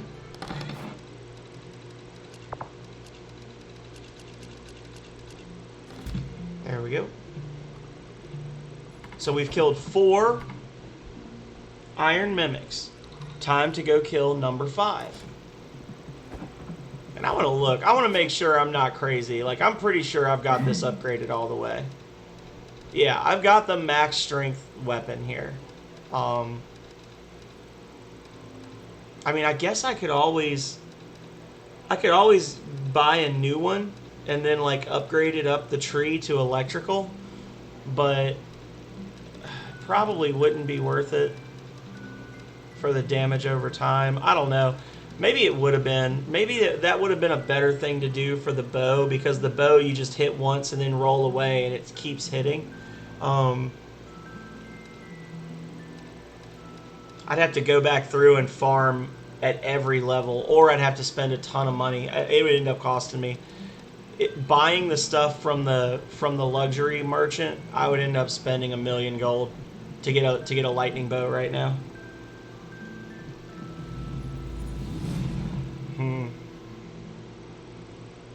I could always just get the lightning slime, right? Instead of the stun. I like the stun, but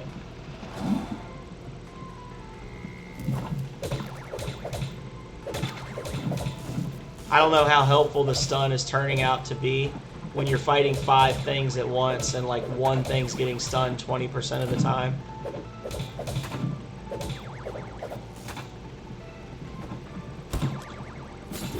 Really? My freaking pet went all the way over there and attacked him.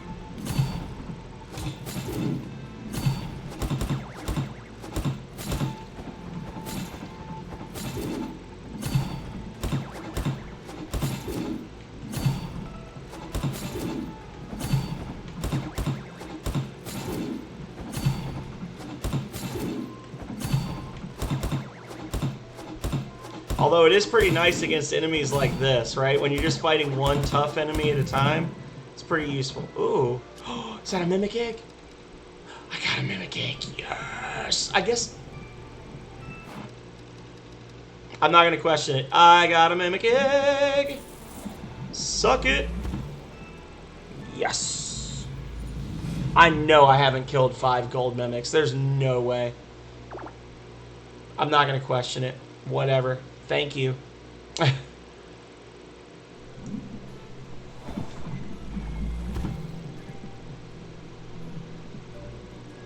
There's my little egg. It'll hatch in 3 days. Nice. I was scared for a second. All those speech bubbles popped up. I was like, oh, what's going on?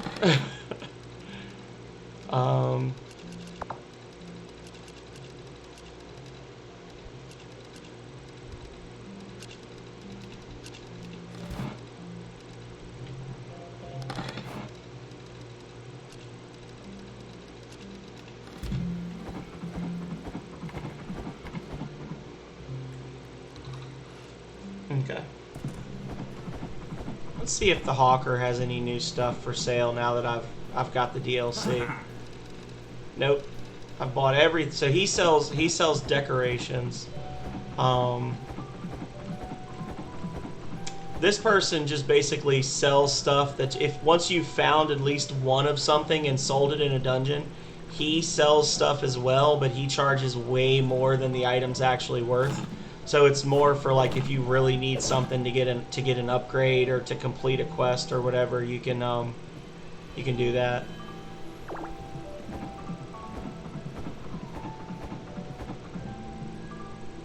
Okay. Well, let's see if we can make it to the boss now. Head on. Heading on.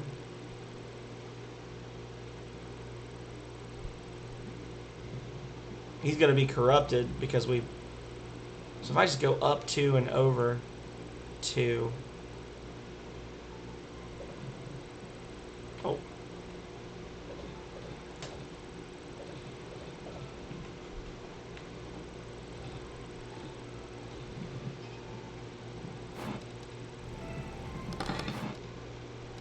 Ooh.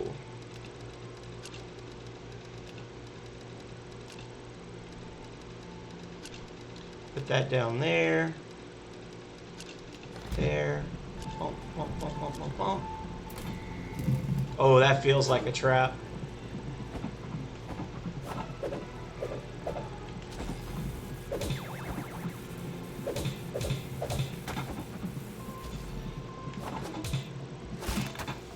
Ooh.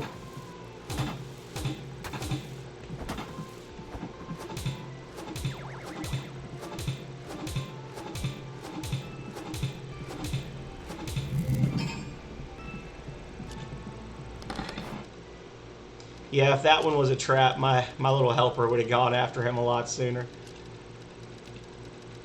Okay. And then through here is the healing pool.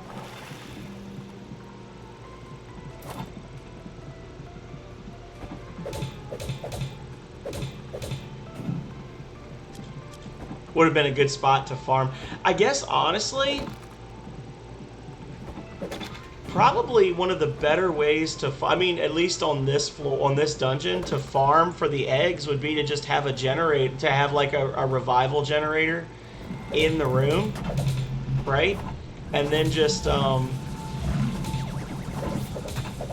like have the little reviver in the room and then just kill all, well, no, because then everything would show up, wouldn't it? It wouldn't just be the one thing you want.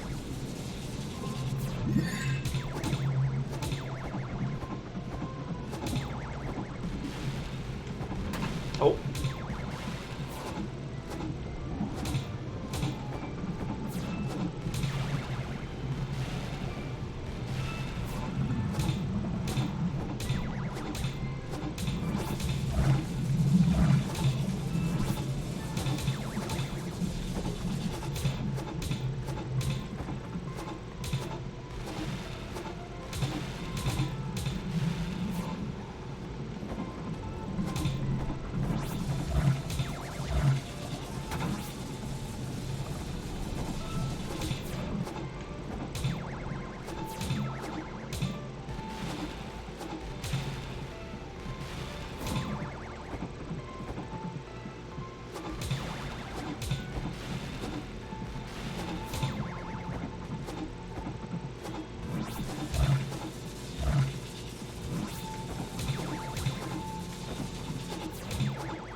This is taking forever.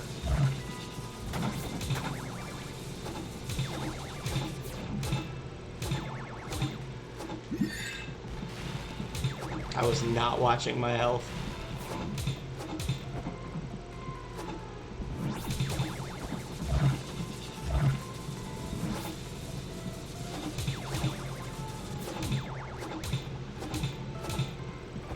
Oh, God, I hate these monsters. They're not difficult to fight. They just take so many hits.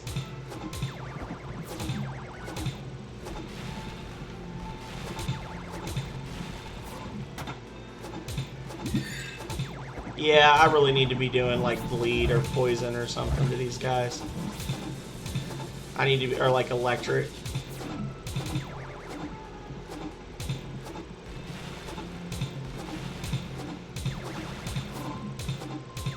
That's what I'm going to do. I'm going to have to switch to the blue helper.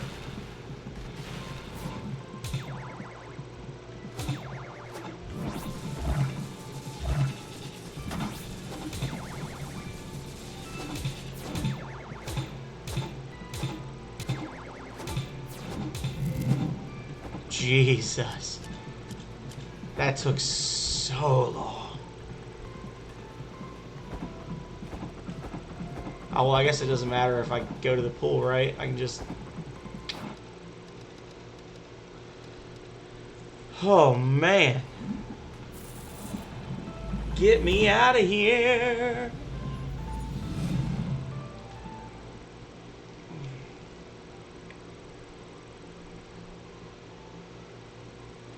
Alright. Let's see how we are on potions. I think I used 3 in that boss fight. 2, 3. 3.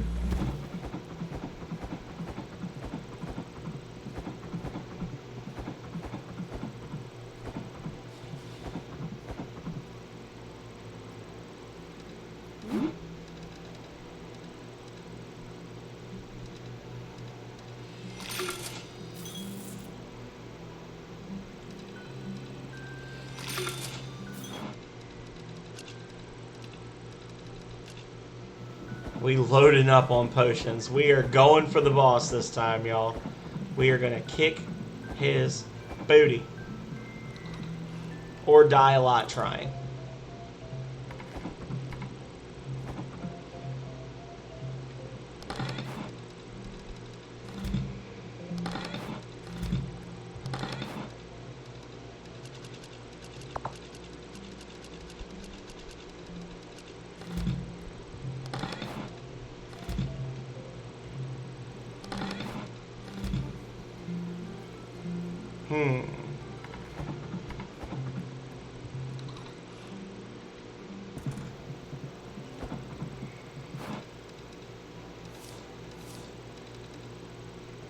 Tesla baby slime. Tesla baby.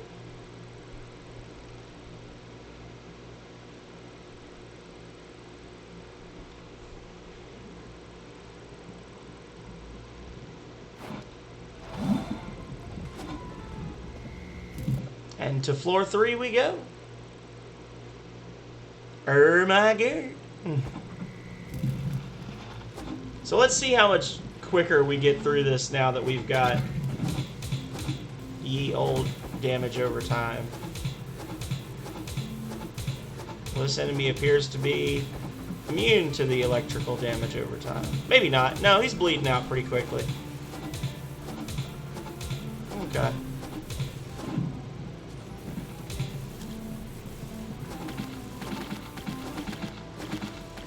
Oh yeah, like 50 per tick. That's not bad.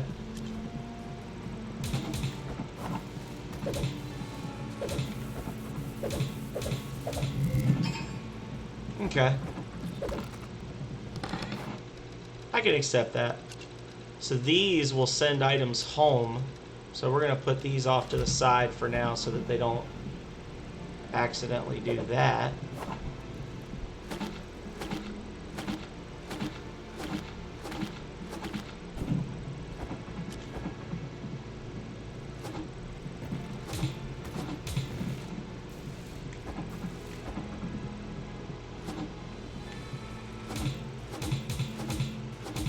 was gonna say, I think the enemies here are all immune to electrical damage, so it's not really helping me that much.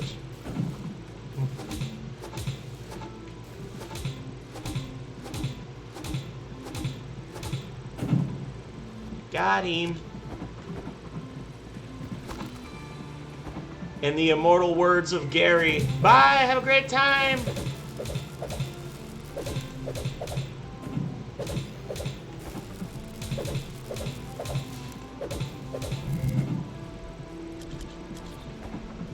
So it's definitely not enough damage to, like, win any fights, but it's enough to keep the pressure on these enemies when I'm only getting to hit every once in a while. So...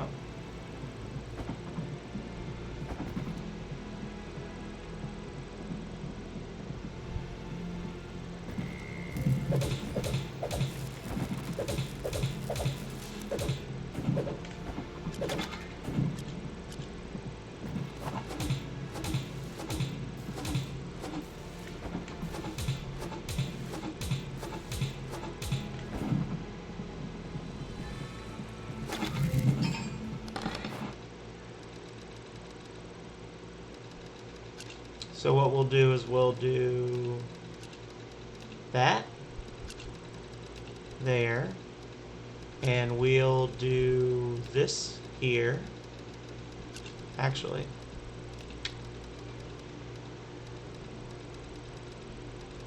And then we'll stick this over to the side here, so we don't have to worry about it.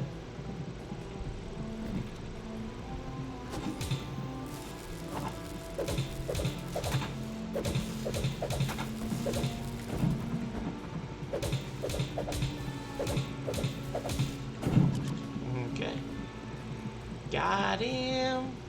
Oof. I saw it with my own eyes. Upon exiting Lab 105, the door became covered in this green slime. Examination proved it to be a perfect housing for dimensional energy. Boss time.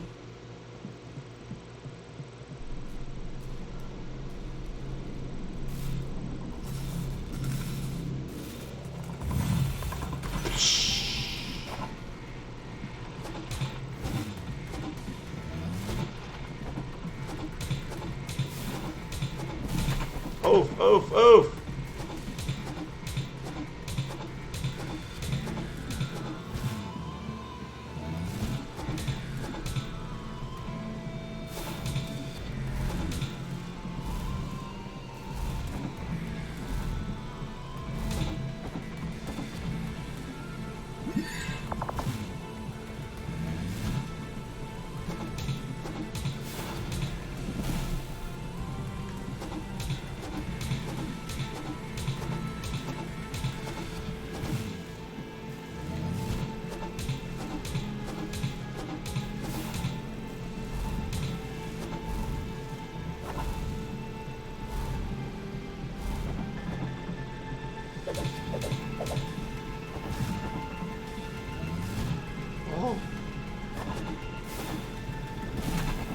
Oh! Oh God, no! That was the worst. I disagree. Oh. Okay.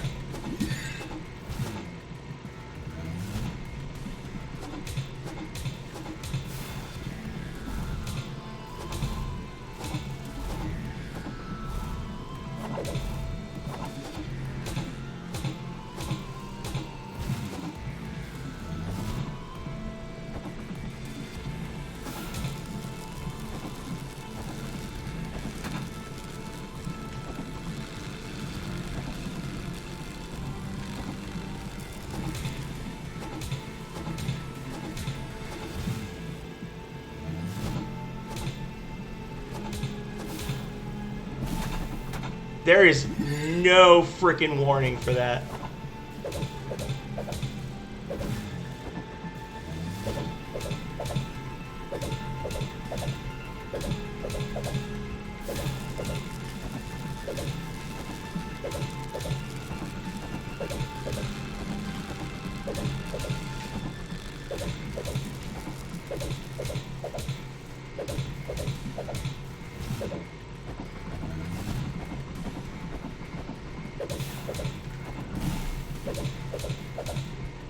Oh, you just got to go hero mode, guys. You just got to get up in the personal hula hoop.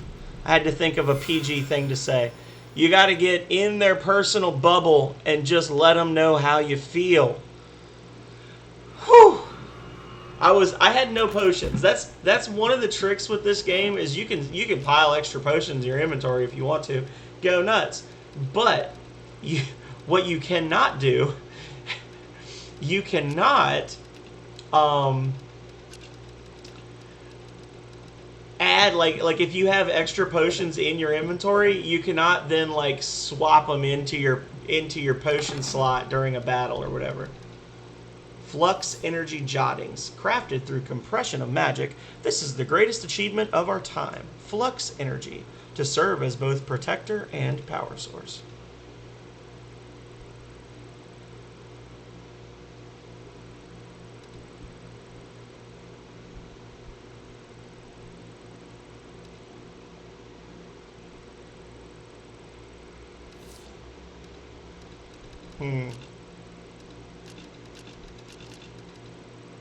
Energy Flux Amulet.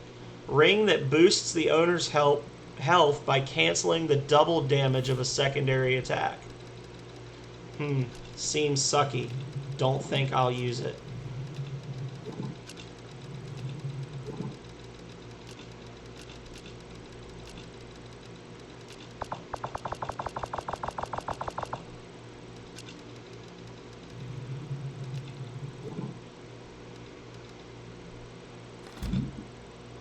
We did it, y'all. We beat the 4th dungeon. Go us. So once you've beaten the Dungeon Guardian, they never come back. But if you make it back to the Dungeon Guardian's room, there's always like a time trial thing where you have to defeat a whole bunch of enemies in a set amount of time. And there's like a bronze, silver, and gold speed. And there's 3 treasure chests that are on slime puddles sinking at various rates. So you can tell how well you've done. So like, if you can kill everything in the room before any of the chests vanish, you get to keep all of them. Which is a nice little way to like go back once you've beaten a dungeon and leveled up a bit, to go back and be able to experience, you know, those enemies again and see how much your character has grown in power.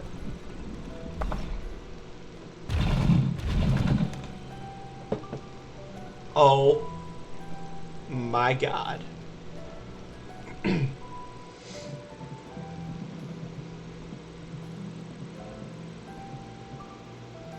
The Tech Guardian has fallen and the 5th door is now open. Old Pete was right. May he rest in peace now. You've accomplished more than anyone ever could have done. If I asked you to leave it be, to not go into the 5th door, would you listen? No one knows what lies beyond that door. I see it, though. That spark behind your eyes. Curiosity. You won't stop. Your grandfather wouldn't expect you to either. Good luck, Will. Just be safe.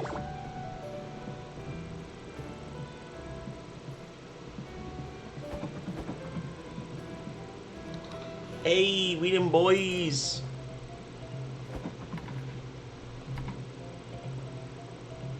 We did it.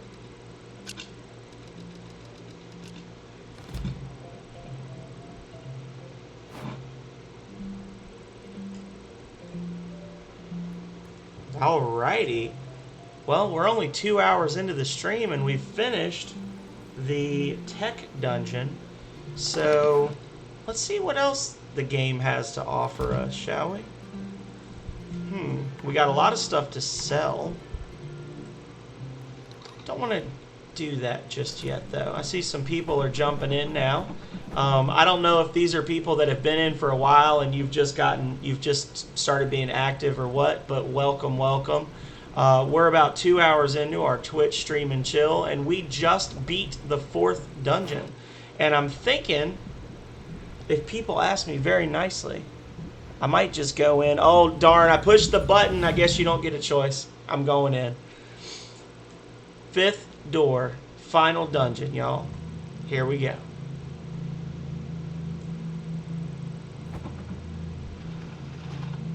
The unknown dungeon. I'm probably going to die.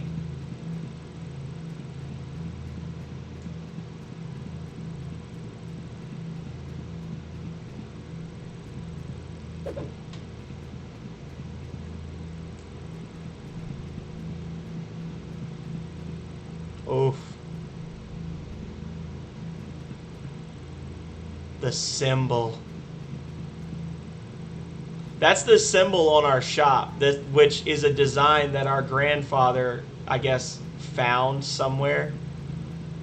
Oof.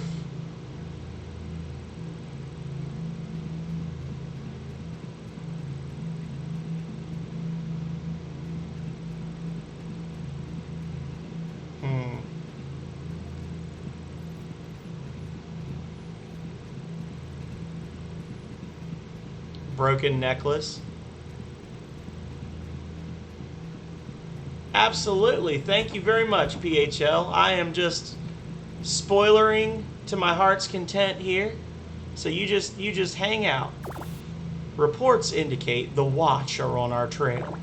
We may have to seal ourselves away to mask our signal. We have been forced to enact Operation Lock the Door. The minion is to shut ourselves in using the mission, I guess, is to shut ourselves in using 4 keys.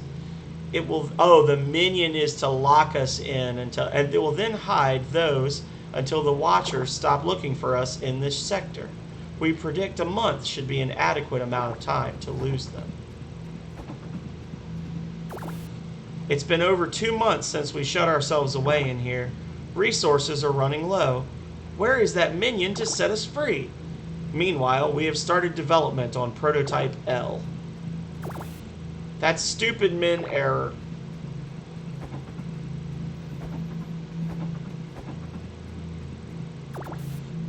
Ignoring the problems brewing, we have nearly finished Prototype L's chamber.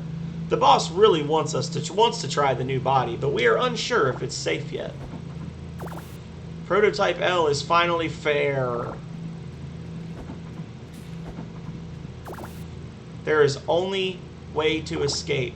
Supercharge the dimensional engine, crash into another dimension, or crash the void.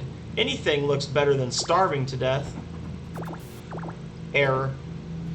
So, for those who haven't pieced it together yet, our necklace and the necklaces that all the other adventurers have been using, the little orange gooby guy, all of this ties back to aliens. Body prototype development from other dimensional tech is proving successful. Each variation seems to have a lower percentage of body rejection. The next set of dimensions are looking to be very promising. With enough synthetic and natural resources from them, we can start Prototype G. So they were like goo monsters or something that were naturally able to move between dimensions and things.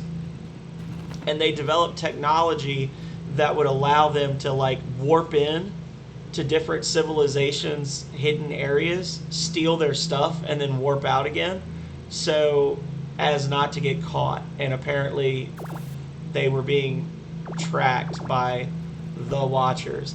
Hey, Divide, I'm just about to beat Moonlighter. How are you? Escape from this tomb seems to be fading away as a possibility. 3 months going now. Our soldiers had to put an end to some riots last week. We need to find a way to escape. This is getting out of hand. Several co-workers went mad and were instantly killed by the soldiers. 2 problems solved with 1 solution: the riots and lack of food. So, divide by zeros. All of the dungeons we've been exploring up until now were basically accessible using alien technology that, like, alien space pirates were using interdimensional teleportation technology to steal shit from other civilizations. And they were being chased by the intergalactic police and had to crash land their ship on our planet. And then humans came along and found the dungeons, and just they think that they're like these magical things that just lead to mystical wonderlands where you can find whatever you want. but we're actually just warping to other planets and stealing people's stuff.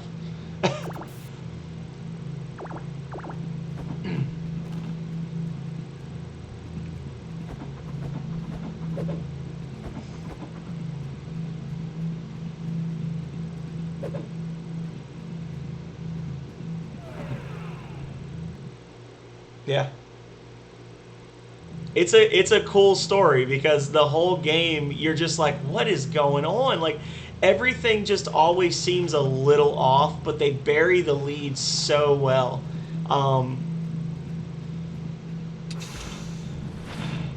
Uh-oh. Prototype L. Looks like someone finally came to help us. These are no ancient ruins, boy. We are pirates. Me, my now dead men, you. So many centuries trapped here.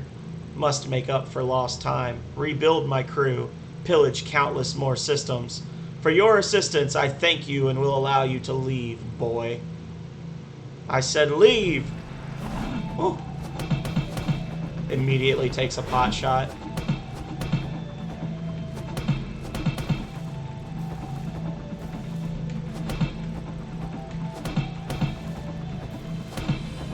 The last dimensional pirate.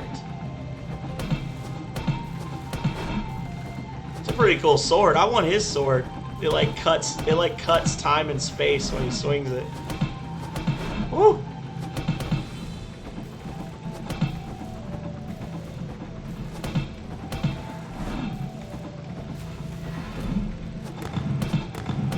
Whoa, whoa, whoa, whoa! Brother. Do I have to destroy this?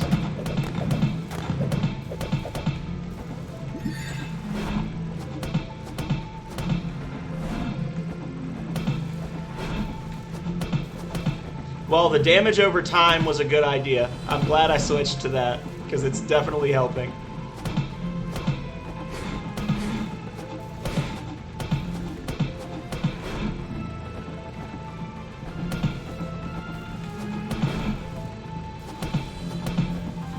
On my next playthrough, I'm going to go back and I'm going to do like New Game Plus at some point in the future. And I'm going to try not to use the bow or the sword, because both times I've beaten this game, those are the only two weapons I've used. Because I feel like they're definitely the best. Oh.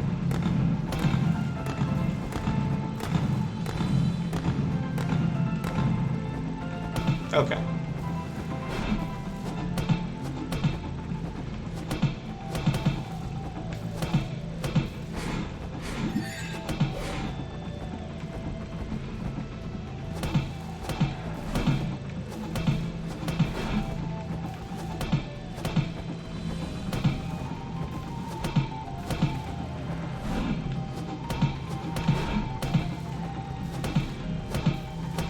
I'd really prefer to kill him before he spawns another missile turret.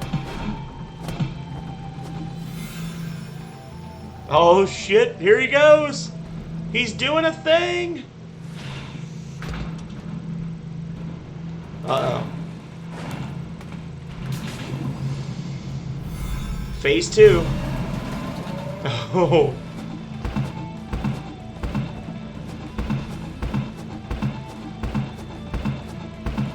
I don't know what he's about to do. Oh, ow, ow, ow. Damn, that hurt.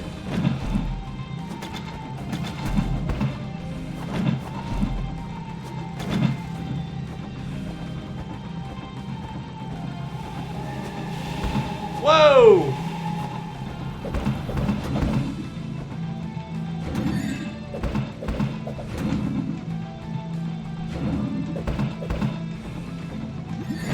Well, I'm all out of potions.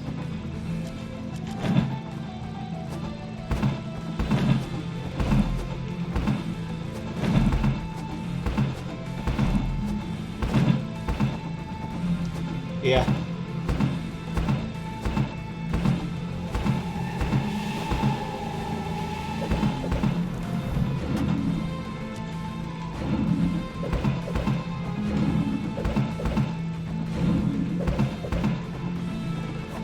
Yeah, the first phase really isn't that bad. It's this mess that he does. How did he just hit me? Oh, well. Oh, it's because I touched the freaking wall. Yeah, because you only get 5 potions, and if you don't do it in 5 potions, then you're donezo. I pretty much expected to die there, and he just spits you out. Get out of here. So what I need to do, I think I need to rest at my house and reevaluate some of my items and see what all I can do to be more gooder.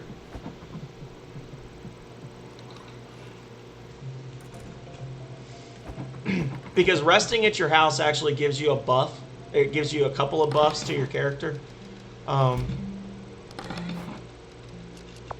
Yeah.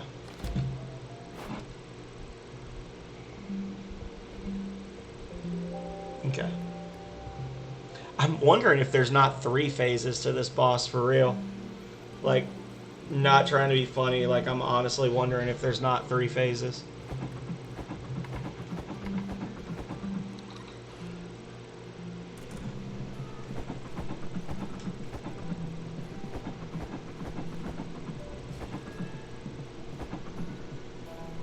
Does she sell anything that's like a...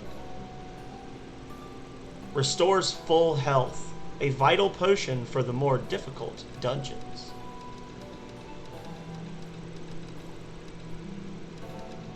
$500 health. Okay, so we're going to do 5 of these. Which is 100k. And we're going to talk to her about enchantments.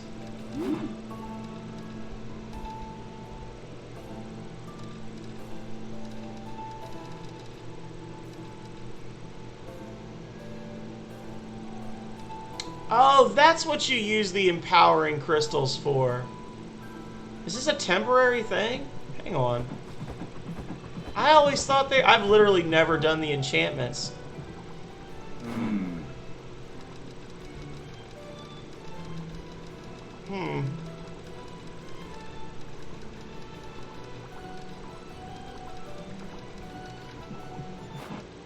Let's see if I've still got some of those. I might need to go, like, farm some...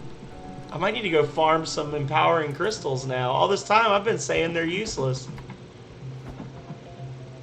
I'm just dumb.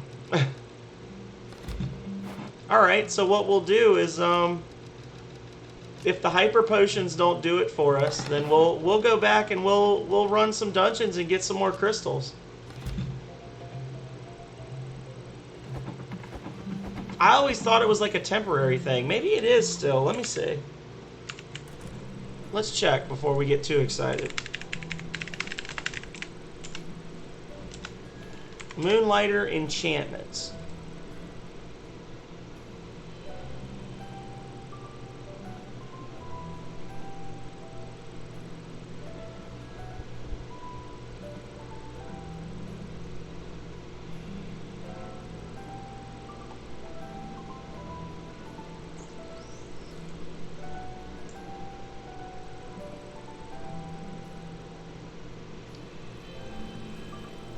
Oh.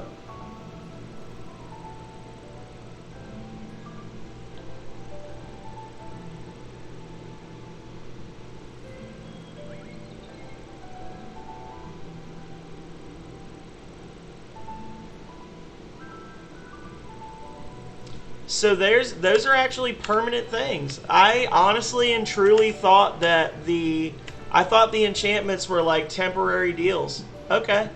Well, what we'll do is let's run the forest. No, let's run the. Yeah, we'll run the forest dungeon. We'll go all the way to the end. We'll get we'll do the time trial for that one and see how many crystals we get, and maybe we can upgrade our weapons a little bit, and it'll help us out. We're going to be able to just roll through these guys. Yeah, they're not going to be much of a threat at all. And that'll also give the Mimic a chance to hatch. So, and it lets people who haven't seen the game before see another environment type. A smiley face. Look, the dungeon's happy to see me. Man, the number of empowering crystals that I've sold for 250 gold each. I did not think they were worth anything.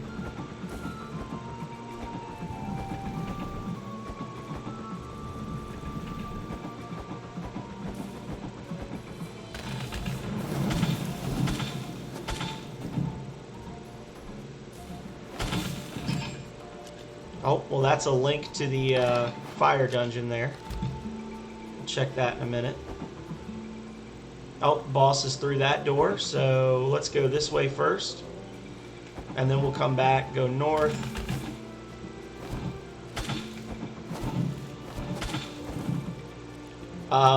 Water dungeons, I think you mean. Water dungeons are worse.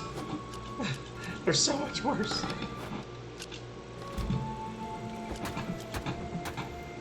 I don't even care about that. Yeah, at least it's a friendly forest dungeon, right? Got another one? Okay, so we've got 4 empowering crystals now. So that's 1 weapon upgrade. We need 3 for each upgrade. Oh,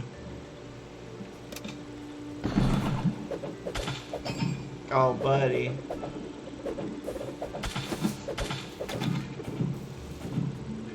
Okay. Oh, whoa, whoa, whoa.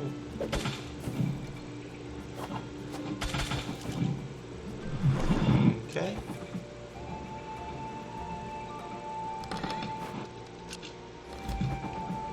And this will also give me some more stuff to sell. So, you know, not worth as much as the tech dungeon stuff, but on the flip side, it's also, you know, if you keep selling tech dungeon stuff forever and nothing else, then eventually it'll drop in demand.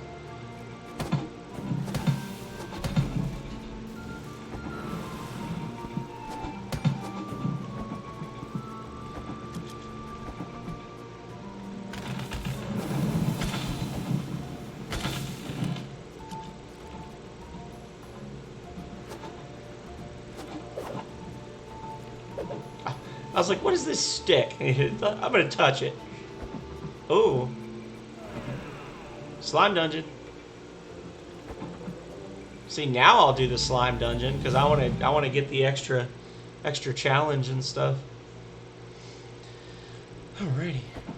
So this is the DLC Wanderer dungeon.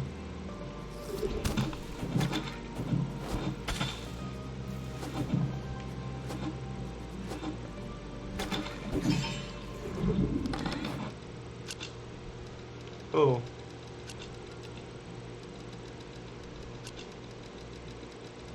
Send that home. These are going to go up here.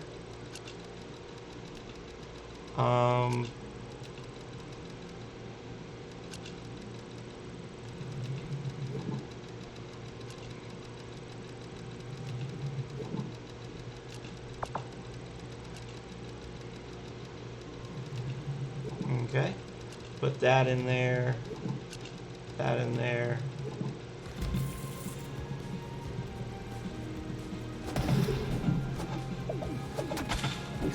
So the strength of the enemies in the slime dungeon appears to be determined by what dungeon you're in when you go into the slime dungeons. Because these guys are pretty easy kills, whereas the previous ones, when we were in the tech dungeon, they were actually pretty tough.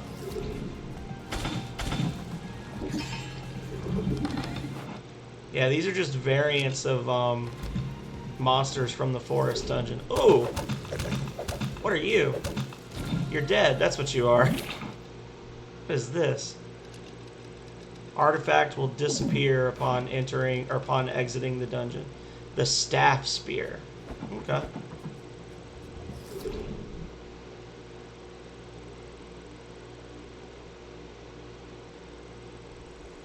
There's got to be a way to, like, keep those, right? You'd think.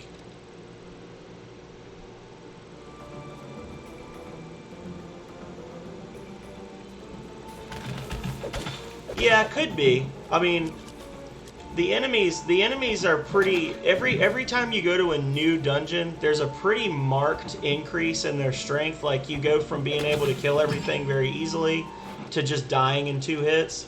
And then when you beat, you know, you get all your gear upgraded, you go back and same thing happens the next time around. So, Um, the strength of the monsters is definitely determined by the let's see if this works.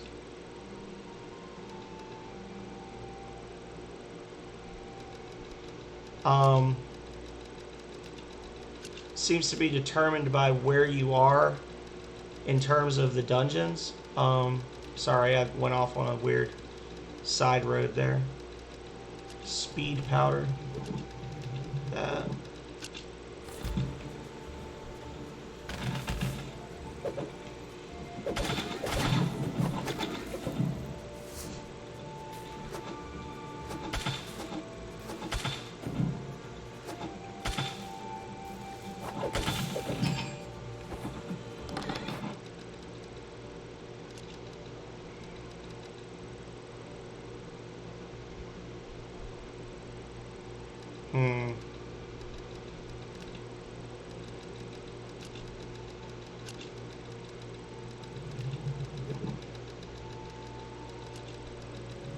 Sell that junk.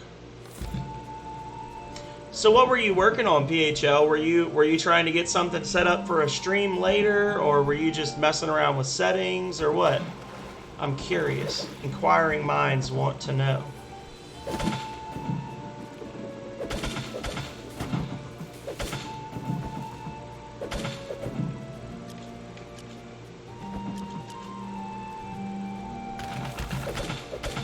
This poor guy isn't gonna have a chance.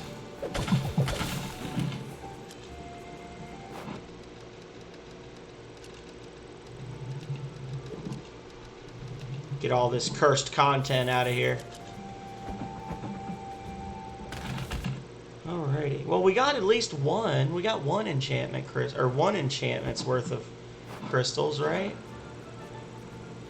Man, when I think about how many stacks of those I've sold, though, that makes me very sad.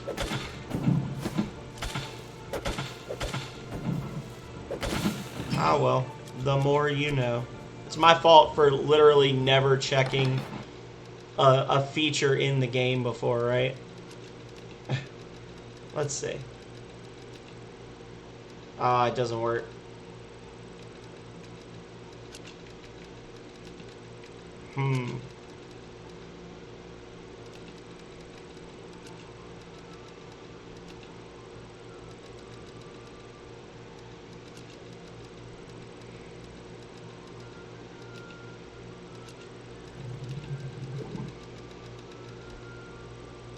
So we're gonna change that. So that'll duplicate, and we'll make 5 of those.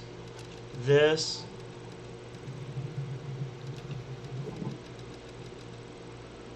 I got you, I got you.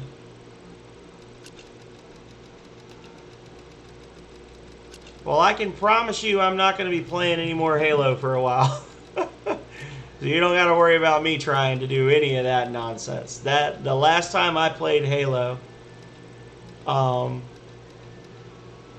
it really and truly was not fun.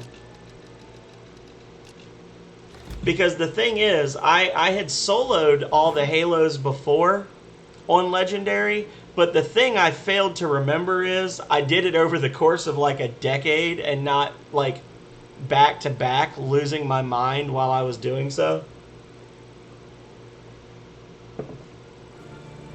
So, yeah. Maybe in a year I'll come back and play another one. Just once per year there'll be Hell Month, and I'll try to beat a Halo on Legendary. Oh. Okay, well, you, sir, you can just hang out over there.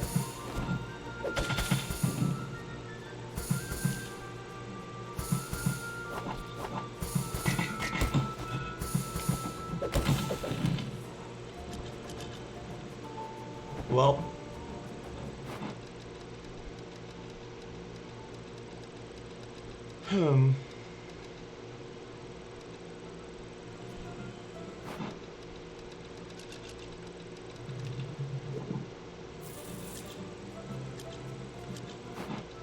Well, I guess I'm gonna leave and come back 5 times so I can say I've fought all the gold mimics, right? 5 gold mimics, here we go. And that'll be enough to hatch my mimic. And then my mimic will hatch, and I'll have a mimic.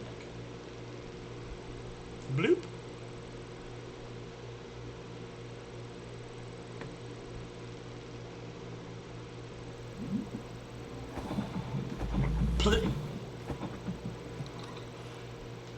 I need to talk to the hawker. Well, thank you. Yeah, and that's the thing is, like, I was having fun with the Halo ones, but I'm sure you saw there were a couple of times when I was getting really pissed off playing Halo. And again, like I said, you know, I've beaten them before, but at the same time, I was walking away from it when I wasn't feeling it, and then coming back when I was feeling it again, as opposed to me just forcing myself to play like I was doing when I was doing my Friday night runs. And all it was doing was putting me in a foul mood for my Saturday streams. So I've been trying to focus on a lot more like laid back stuff, you know. It's like I was telling people, you know, I used to do the YouTube videos. I've stopped doing the YouTube videos for a while for the same reason.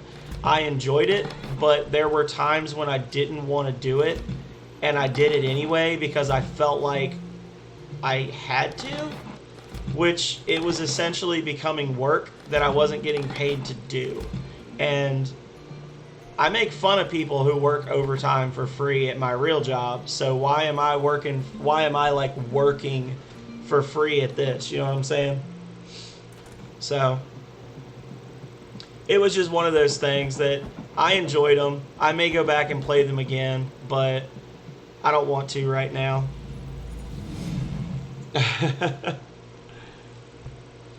But yeah, I hadn't seen you in a while, and I figured it was because you were pretty much just Halo all day, every day.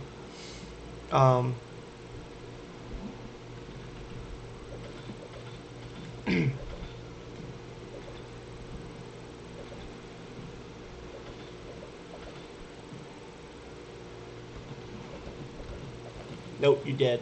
Get out. Alright, so that's 2.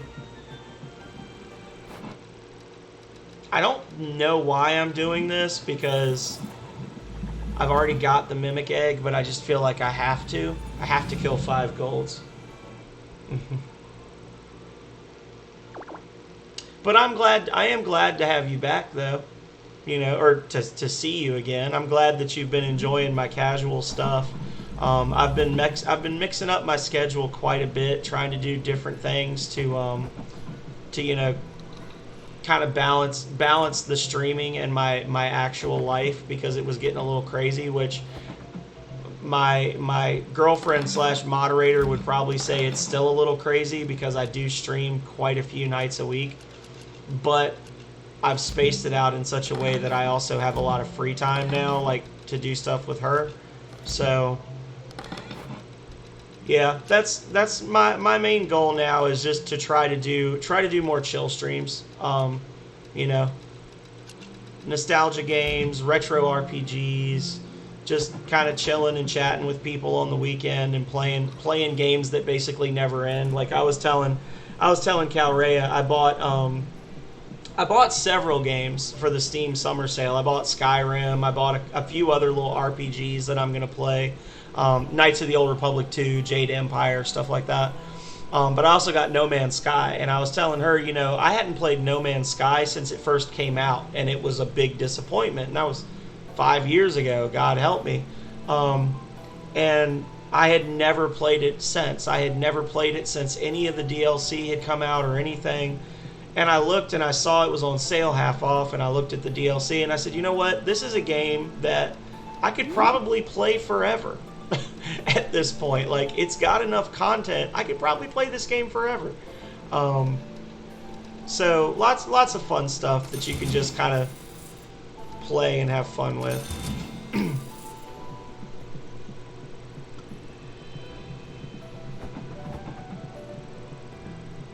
Yeah. If by slow you mean lacking skill, then I agree. Friendly mimic able to attack near enemies. Well, tomorrow I'm going to be playing Dead Cells, which I've never played before. And I don't know how chill that's going to be. But yeah, this game, even when you're fighting the enemies and you're getting slapped around, you can only be so angry because at its core, there's a lot of random chance involved, and it's a numbers game.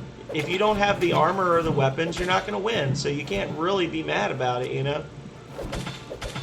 I mean, if you're really good at dodging enemies and stuff, then you can kind of go outside your lane a little bit, but nothing to be upset about in this game, really.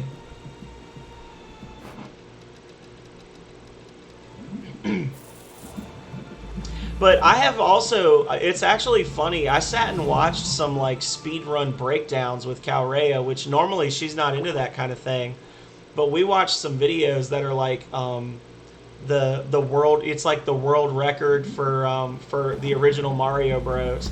And they were showing the run, but they were also showing exactly down to the frame how many seconds it would even be possible to shave off, and breaking down like the science behind how they know what the maximum speed that anyone could ever beat the game is, and like breaking down the randomness of certain events and things.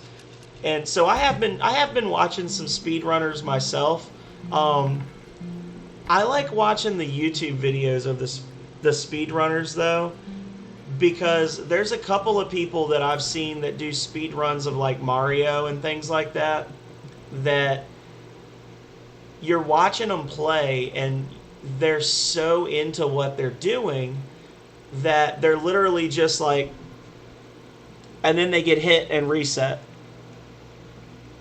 And it's like, I've only gotten to see the first 30 seconds of the game. I've seen it 6 times, but come on. Like, so there's a couple. There's one called Christine X Christine, something like that does Ninja Gaiden speed runs. And that's pretty cool because I could never beat Ninja Gaiden as a kid, and I can't beat it now. But they can get through the whole game in like 11 minutes pretty reliably. So that's pretty cool to watch them play. But they're also like not so serious about it that they don't talk to people during their streams and things like that. What's this? Number 4? We're gonna do one more gold mimic.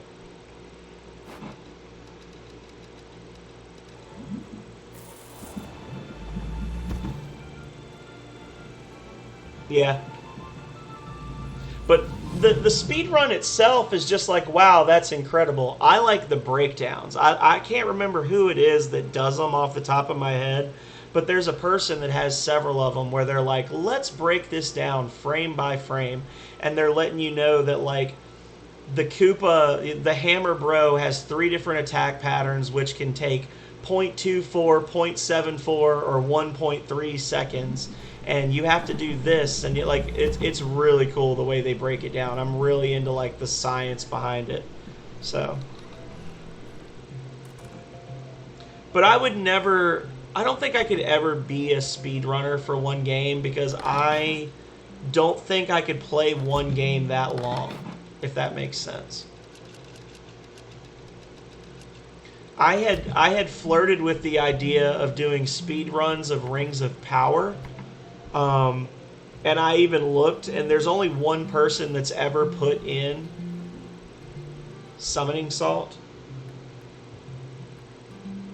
For the person who breaks them down, let me see. I'll look it up. YouTube.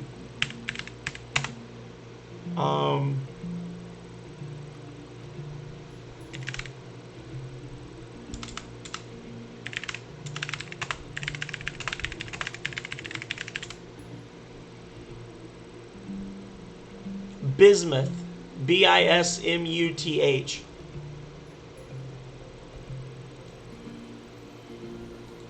Here, I'll put it in the chat, the one that I'm talking about, the Super Mario Bros. World Record Speed Run Explained. Why 4 minutes and 54 seconds is the perfect speed run.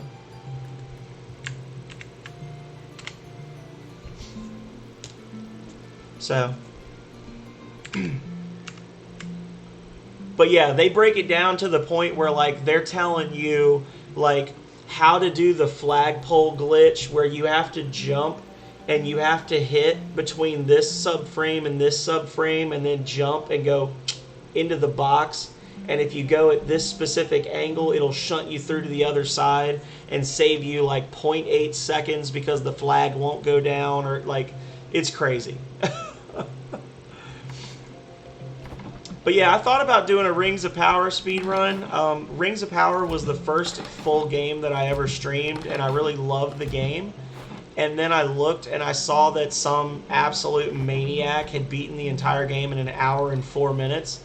And I didn't sit down and watch the whole video. I may at some point and see if it looks legit, because Rings of Power is an obscure enough game that there's not a lot of people speedrunning it. And I really like that game. And there's a lot of random chance involved with the battles and things, so I could see my way to like trying to speedrun that one day, but I'm probably not anytime soon. They only have a few. I will say they have a lot of videos, but I only saw a few of the speedrun breakdowns. But they're pretty cool. I find them very interesting.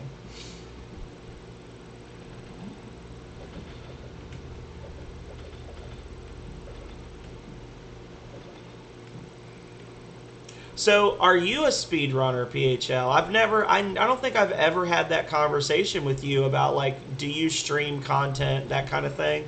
If I did, I can't remember. So do you stream speedruns of, like, Halo stuff, or are you more the analytical type that just breaks it down for other people?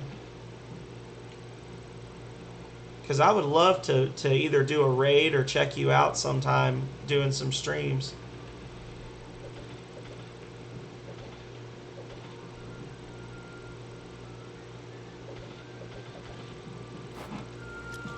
Had to fix the sound. Alrighty, here we go.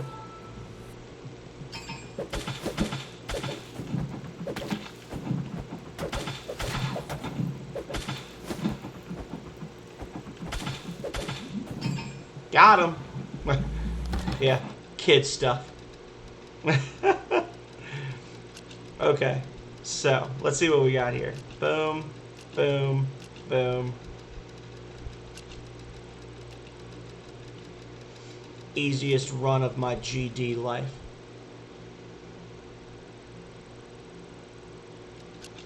I got you. Well, that explains why you were always so knowledgeable about the game too, though, right? You were forever being like, oh yeah, this is hard, or oh yeah, go over here, oh yeah, do this. I don't know if you saw. If you did, I'm honestly a little ashamed, because I'm sure a lot of people were probably judging me pretty harshly. I don't know if you ever saw my last. If you saw my last Halo stream, but I made it. I actually made it onto the ship when you were watching previously. What is it, like the Long Night of Solace or whatever it is? The one in the original Halo where you have to like take the sniper rifle and okay, very nice. You take the main sniper rifle and then you have to like work your way to the Covenant ship, and then you go up into the ship. And when you go up into the ship, and the invisible elites start spawning, like multiple sword elites start spawning, one of the runs, I think I killed all but like the very last enemy, and I just like ran out of ammo, and that was why I died.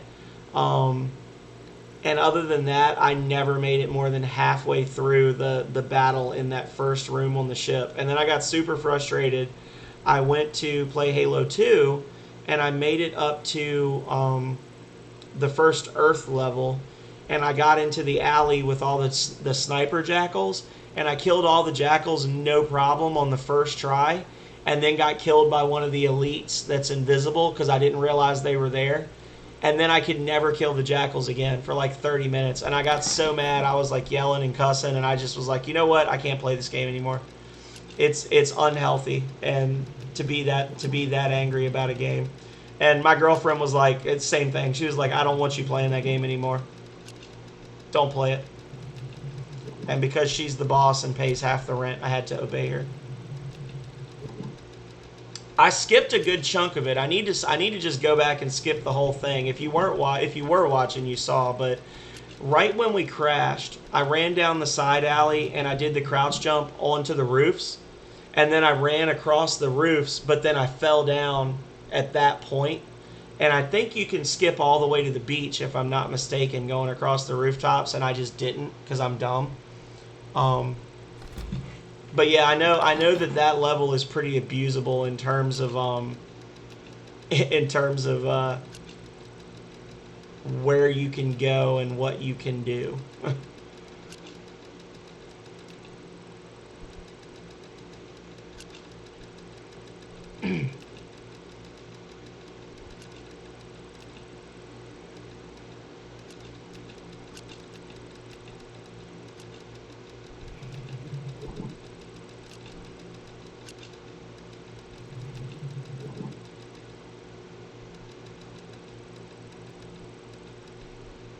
Oh. Well, duh. Just stack them, phenomenal.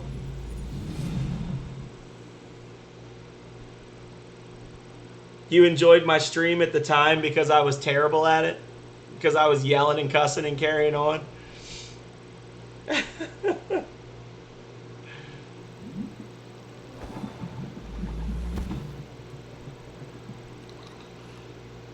I understand. That's the same reason I've watched Markiplier's getting over it with Bennett Foddy like 30 times, because sometimes you just like to see people suffer. I get it. But I'm not your dancing monkey.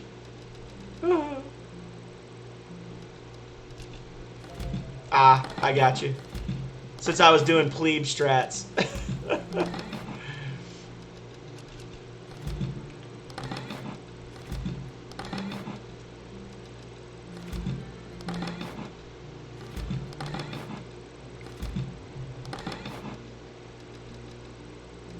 I will say, though, when I finally beat Halo Reach, after all of those tries on that freaking gun, and the fact that I was able to just, like, pistol whip that last brute to death with the plasma pistol, that, honestly, I had a real sense of accomplishment. And having you and everybody else there cheering me on really, really helped.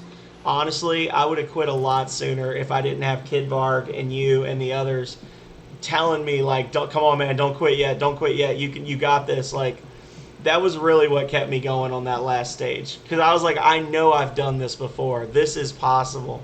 So that was fun. We'll do one run of the lava dungeon as well, get a few more crystals.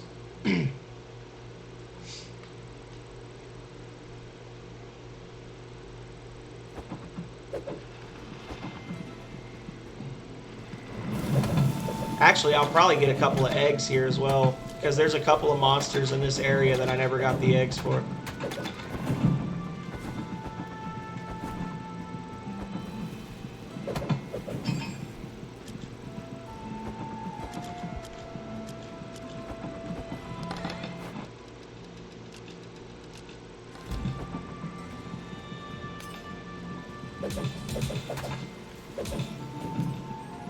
Give me that crystal.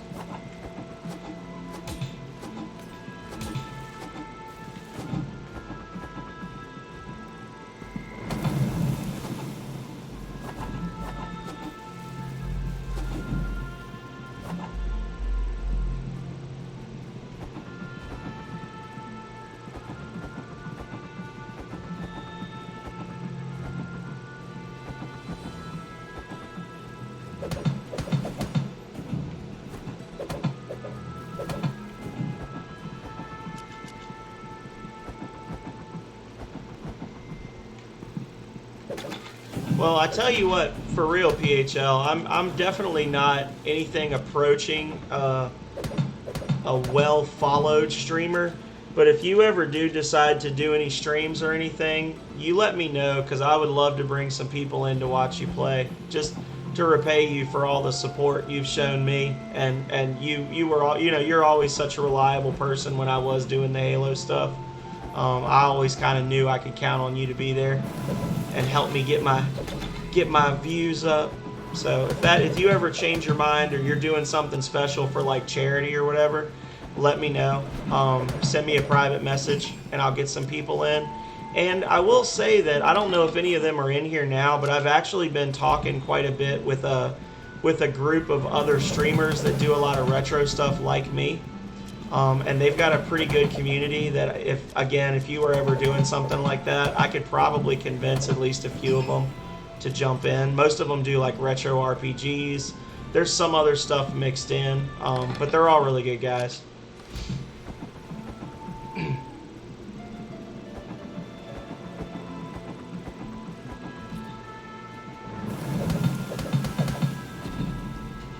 I don't know how I'm supposed to get into these holes because this is not the first time this has happened where you look and there's a sparkle over there, but there's like no apparent way to get in there. Guess I'll never know because I'm leaving. Whee! I want to see what the boss is for this dungeon.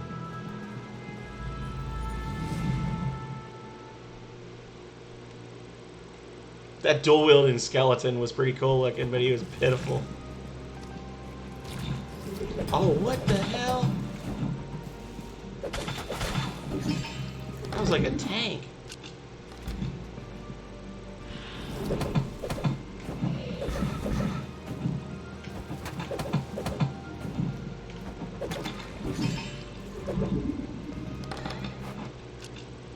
Getting so much of the same item over and over.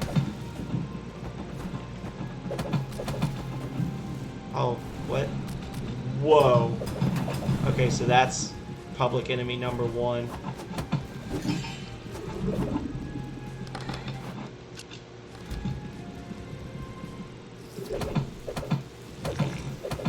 Dimensional wizard.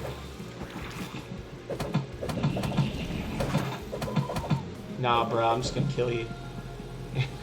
Bye, have a beautiful time. Artifact will disappear. The Morning Star. What? That is cool. Oh, that hurts me. Never mind. Just like the spear or whatever. Those are cool weapons. I wonder if there's a way to keep them. Like, I know there's supposed to be a slime merchant, but I haven't found him yet. I don't know when he's supposed to pop up, if it's something that only happens after you've beaten the main campaign or what. Oh, almost got me.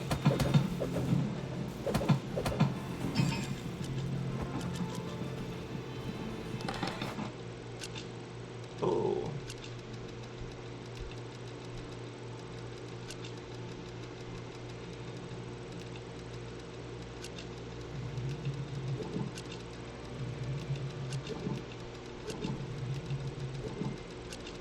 All these freaking stacks of cursed stuff. I probably should have saved all those because I think you need those were the items that you need to level up the gear a lot of the time. I'm not going to use it. I might as well just sell it.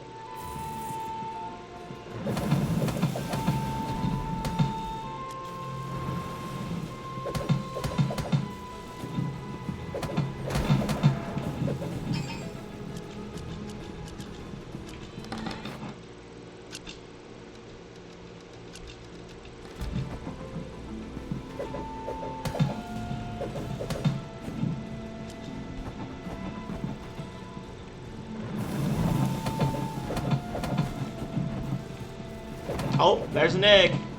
Got it. Gonna have to bail after this. And boom. Barred puppet egg. I understand. I mean, I can definitely understand that. That no judgment whatsoever. I just figured I'd throw it out there.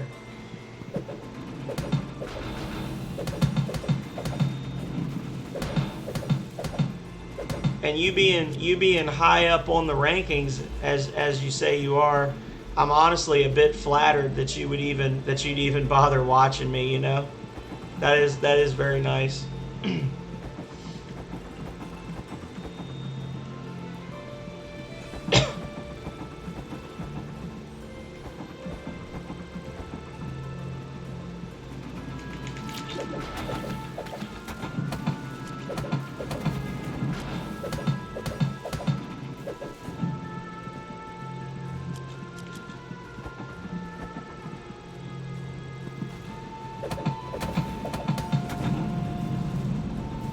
No, I disagree.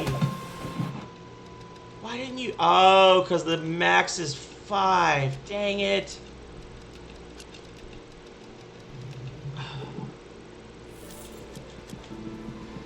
Well, so much for that one. Missed out on a crystal.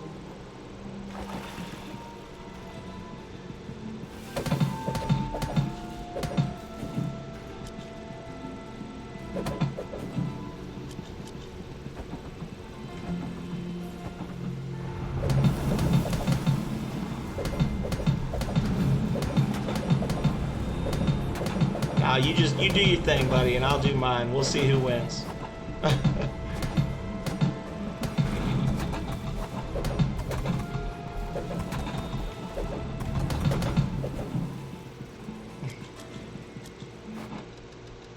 That was honestly pretty close. For me being so cavalier about it, I kind of deserved to die there.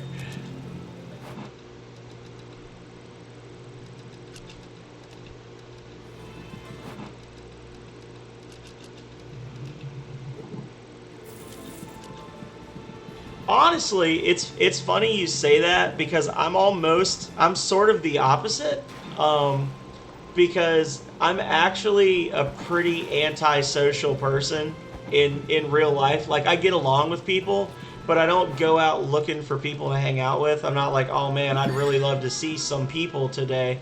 You know, there's a very small group of people that I would actually like have to my house, or you know, want to be around when I don't have to be. But I get on here and I'm just like, yeah, everybody come on in, hang out for a while. This is gonna be awesome. So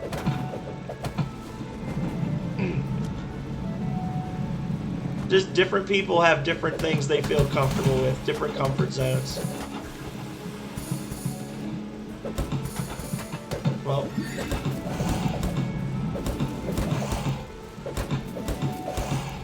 I'm doing the lazy strats now, honestly.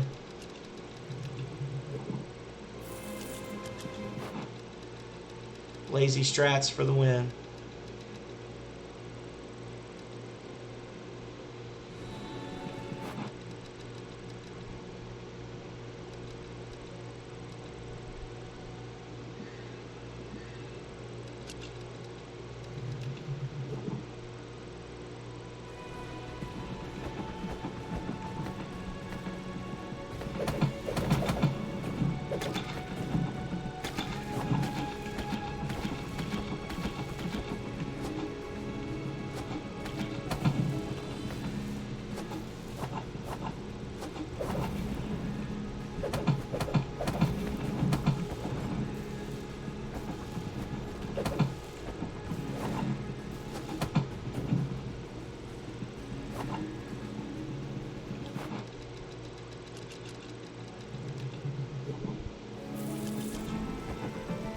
That is fair. That is fair.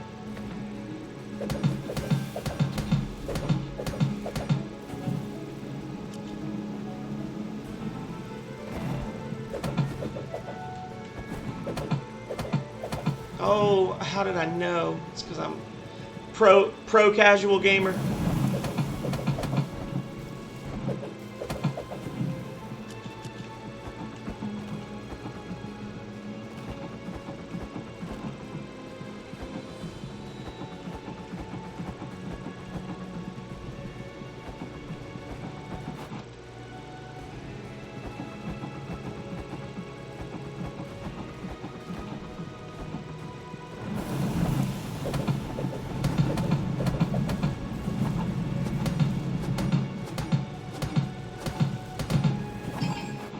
got him. What can I get rid of?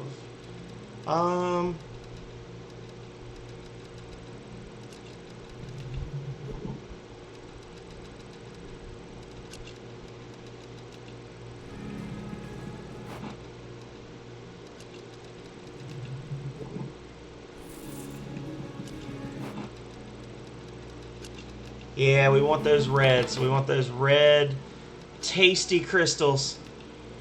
Tasty, tasty crystals.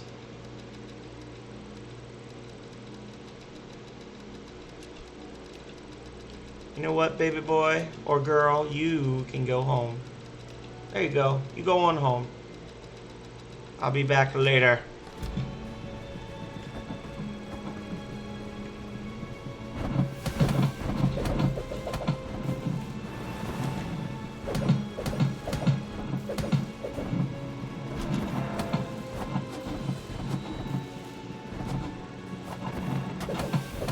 Get out of here.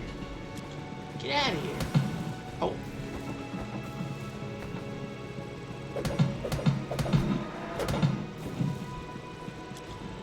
Okay.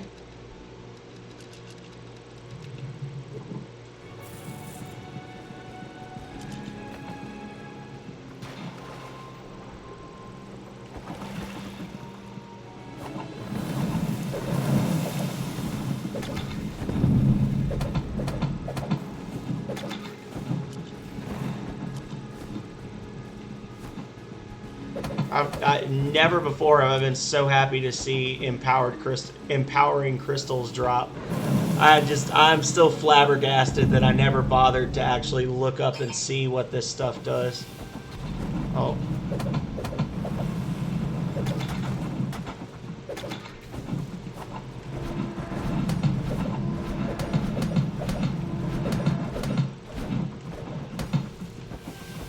This is a hard one because the enemies are so spread out. Yeah, I'm pretty sure I missed out on the gold.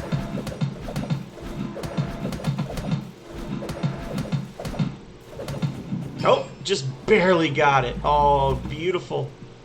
Beautiful.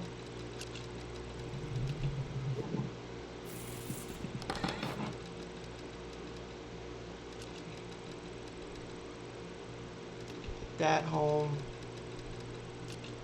That. Take that home. This cursed stuff should be what I'm sending home. Put all that in that chest. Take this. And take all of this. And then let's see what we got to deal with. Okay. So this can go here, here, here, here, here.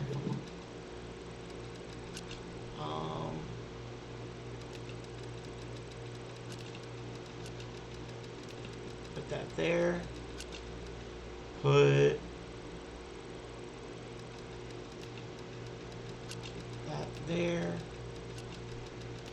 That there. Okay. And then we got these to sell. So we got one of this. We got one of this. We got one of this. Snatch that. And then what do we got? We've got a full stack of that already. And 10 of that. We can... Actually, we need the ingots for... Well, we've got 5. Boom. There we go. Alrighty. 89 monsters. Not bad. Not bad at all.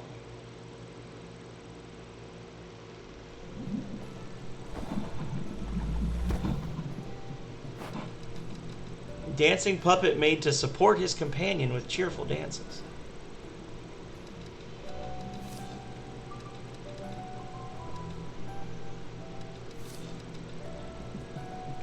Alright, so I'm gonna drop all my stuff off. I'm gonna re-up my hyper potions, And then I'm going to do one more attempt at the boss. Maybe 2 more attempts. We'll see how I feel after the first one. Before I call it for the night, because we are at the 3-hour mark. I've got several empowering crystals here, so we can...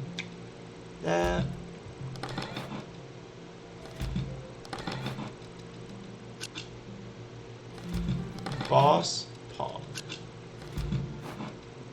I cannot disagree with you.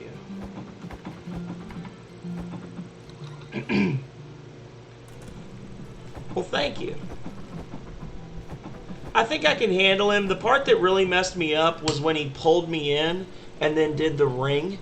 That was what really screwed me up the first time, because I couldn't figure out what the timing was on the dodges at first. But I'm pretty sure I've figured it out now, so...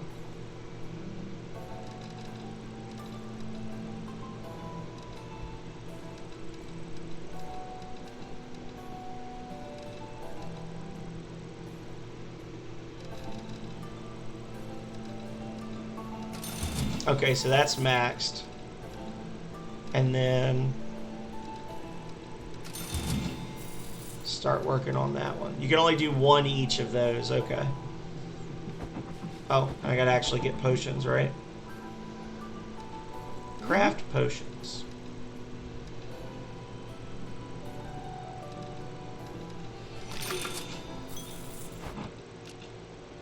Okay.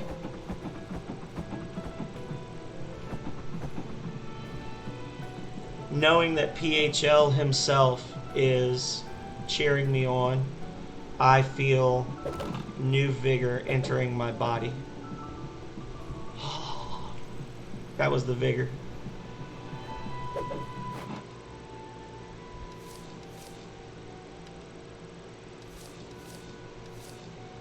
Stressed. Oh, you know what? I know what I was going to do. I want to check out my rings, because I want to see if there might be a better ring to use. I got this. Thank you, sir. We'll find out together, hopefully. Let's see. Anti-poison. Boosts owner's health, weakens defense, adds a shield to health when arriving at a dungeon or a floor, increases fall damage, so that wouldn't really matter. Right? Boosts owner's health by canceling double damage of a secondary attack. So that would be the 1, 2, 3. The third sword hit would not do double damage, and it would give me bonus health. I'm honestly tempted by the barrier ring. Golem King.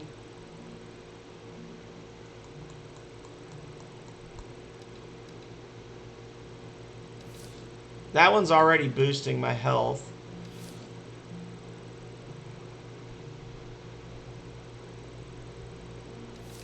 You know what? I'm just going to go with the gear I have. I'm going to trust in the heart of the cards.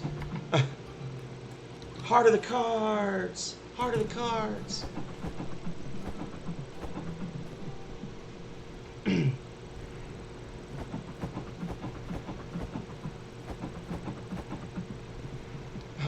I'm coming, Bubba. It's time to duel.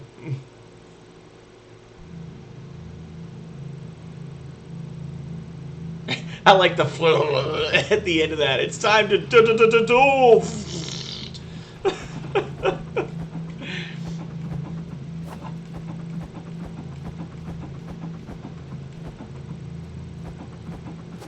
Every day I'm tumbling.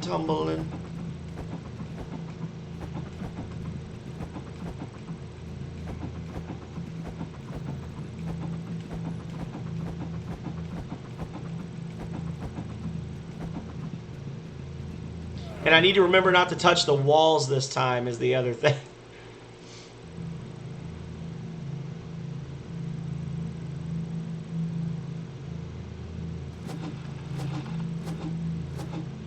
Oh, well, thank you. Most of the stuff on the YouTube channel now is... There's like a graphical bug there, I think. Most of the stuff that's on the YouTube channel now is going to end up just being the the old plays of my stuff on here. For a while there, I was doing my indie game reviews on there as well. I think I got like 103 of them done. And that's like I was saying, I started to kind of feel like it was work and I didn't want to do it anymore. At least not for a while. I wanted to focus on just the streaming stuff.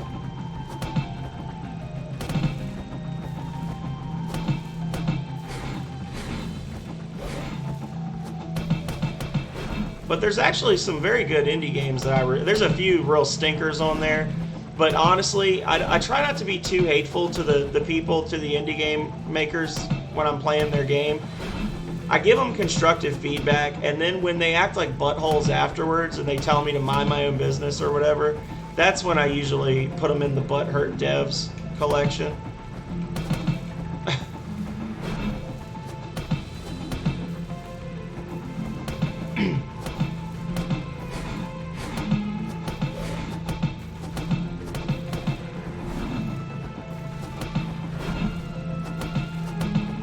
I want to say something, but I don't want to jinx myself. So I'm not. His gear, it's interesting to me that the gear he's using has some elements from all 4 of the dungeons that we've been to. Damn it.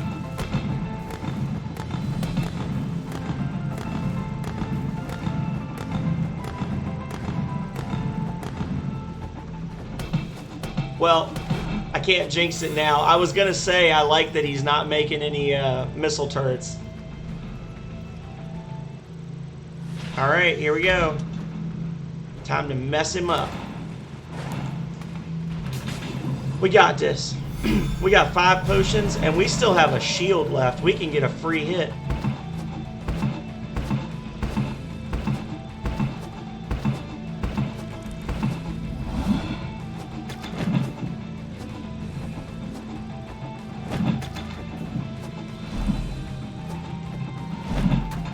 Oh.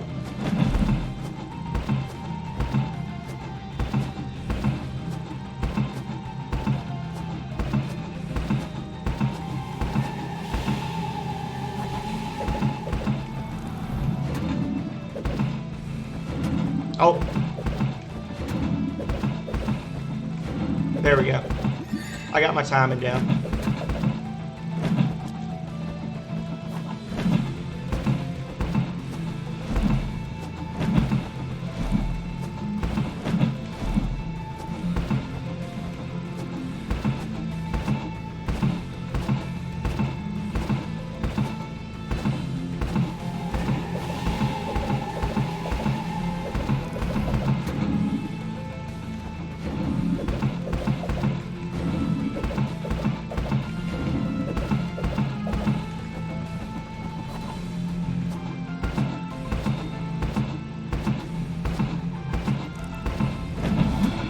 Oh, he got reach. Oh, I got distracted. Oh, why did I do that? I'm getting distracted. Quit distracting me, boss.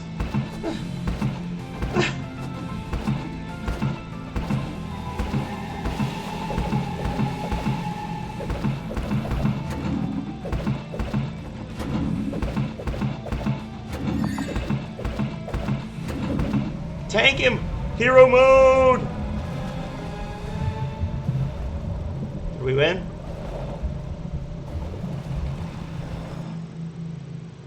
I think we won. You get to that point in like the last 20% of health on the boss when really all you can do is just run up on them and beat the hell out of them. And that's it. No, third phase Modu does not happen. Listen here now, you can't just shut down the dungeons and forbid entry. Just who do you think you are? Old man, look. These dungeons are structures built from pieces of other dimensions with the sole purpose of allowing easy and streamlined looting. At your late age, did you really think all these artifacts just grew on trees? You, sir, will address myself with proper respect. You are the outsider here. If all that you say is true, why appear now? The dungeons have been here for a lifetime. Sir, this is a very complicated matter. Please excuse myself if my manners are not of top priority. Some slight grammatical weirdness in the last... I haven't noticed it prior to now, but they use the word myself instead of me a lot. Please excuse me if my manners are not of top priority. We have been looking for them for well over one of your lifetimes. We lost track of them over the geyser dimension and have been unable to track them ever since. Some beacon of theirs must have been recently activated, allowing us to locate this world. You keep saying them. Who are these them? Dimensional pirates. What?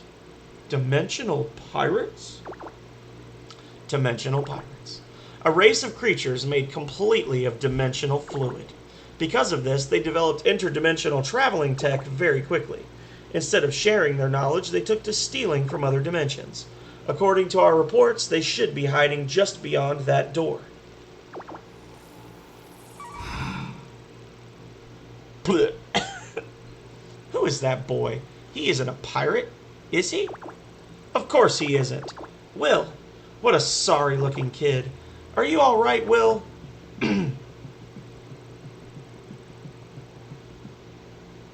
You said what?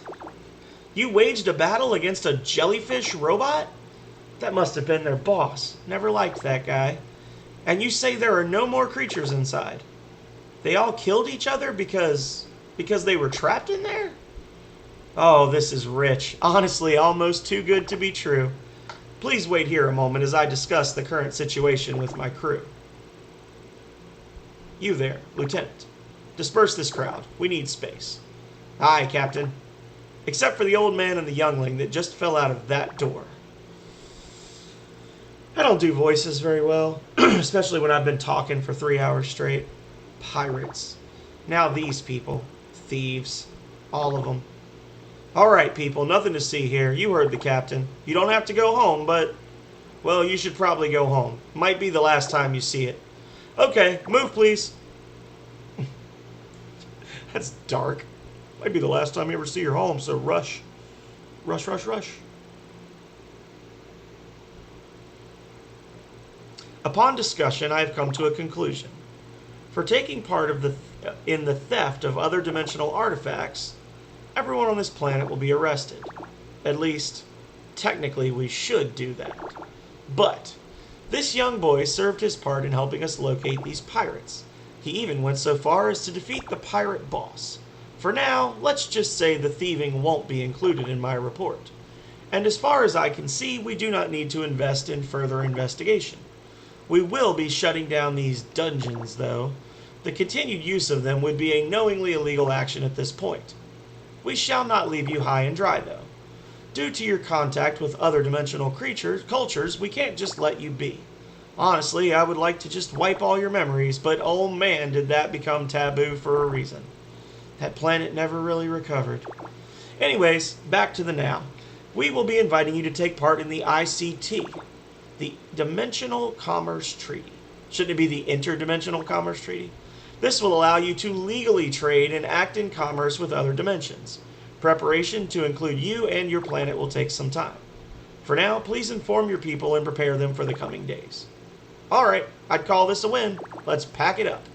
We will return with the treaty soon, guys. It's been real. It's been a pleasure. Wouldn't go so far as to say a real pleasure, but you get it. Oh, don't tell anyone you use the dungeons, or we will come arrest everyone. Okay, peace.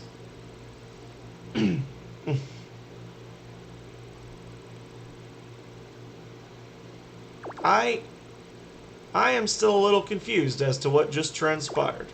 But I have to say, it would appear you have done this town and our world a great service, Will. Next time, though, can you just listen to me and stay home? This is just too much excitement for my old bones. Let us return to town and spread the good news.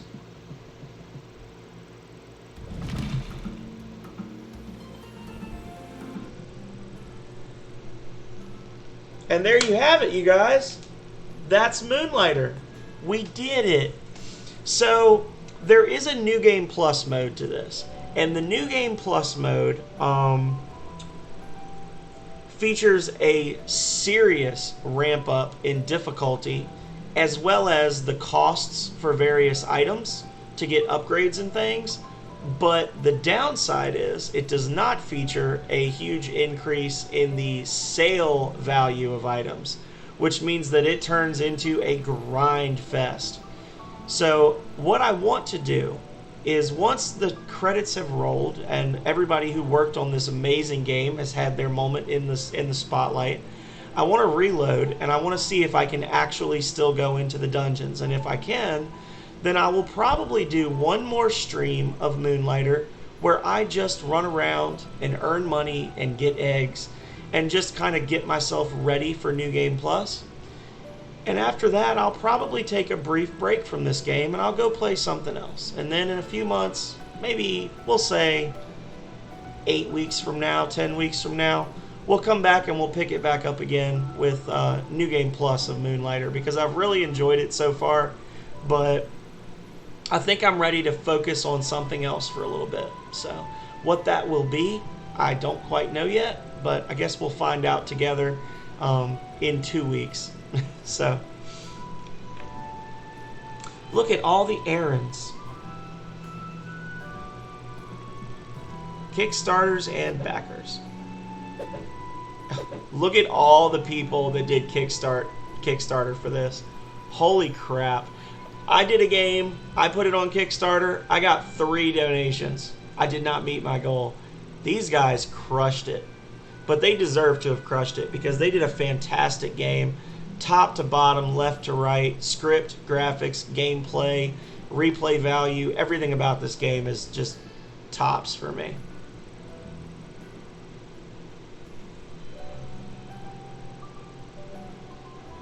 I will run the credits all the way. I'll run them at 10 times speed, but I will run them all the way. Thank you for the clap, PHL. I do appreciate it. I appreciate you being here to help me make it through this exciting journey. Gobierno de España, Ministerio de Educación, Cultura y Deporte. Okay. Thanks for playing. That was a great game. Cave Story. I have not played Cave Story. Congratulations, New Game Plus mode is now available in the main menu. Will deserves a good rest to start new adventures. Go to bed when you're ready.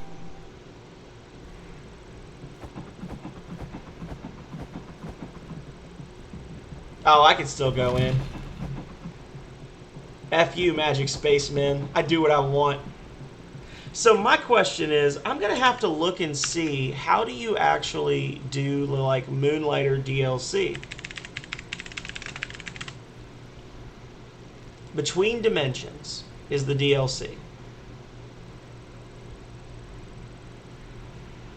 A new portal appears, bringing new threats. Fills current dungeons with new creatures, all new interdimensional dungeon with mini bosses, etc.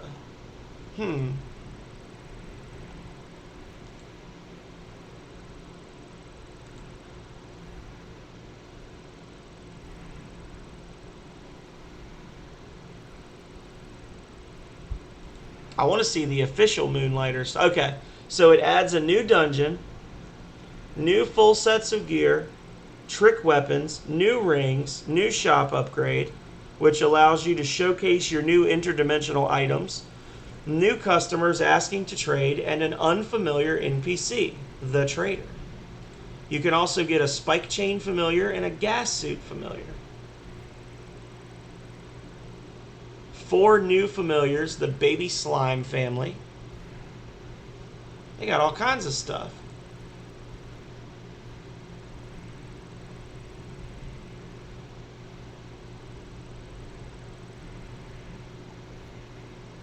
But the 4 new familiars, the Baby Slime family, we already had Baby Slimes. That's not new.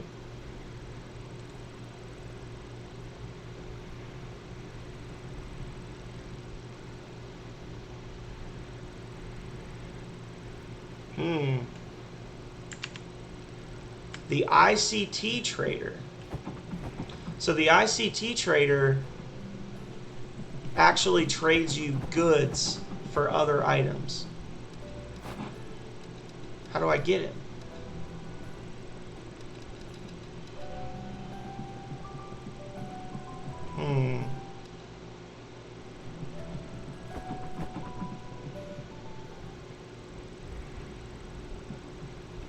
Well, they said a new portal is supposed to appear in town, so maybe that's what the good rest is. Let's see.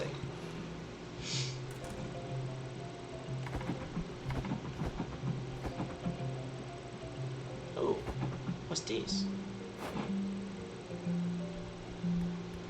Enthralling.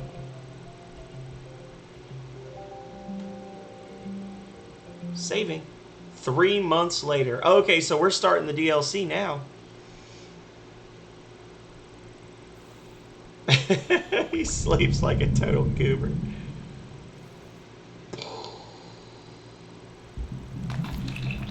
Oh, done.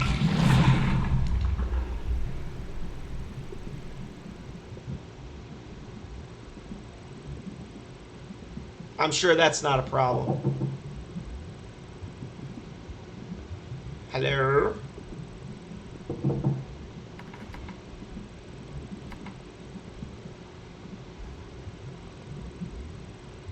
What specifically is too cute, PHL? Oh, are you?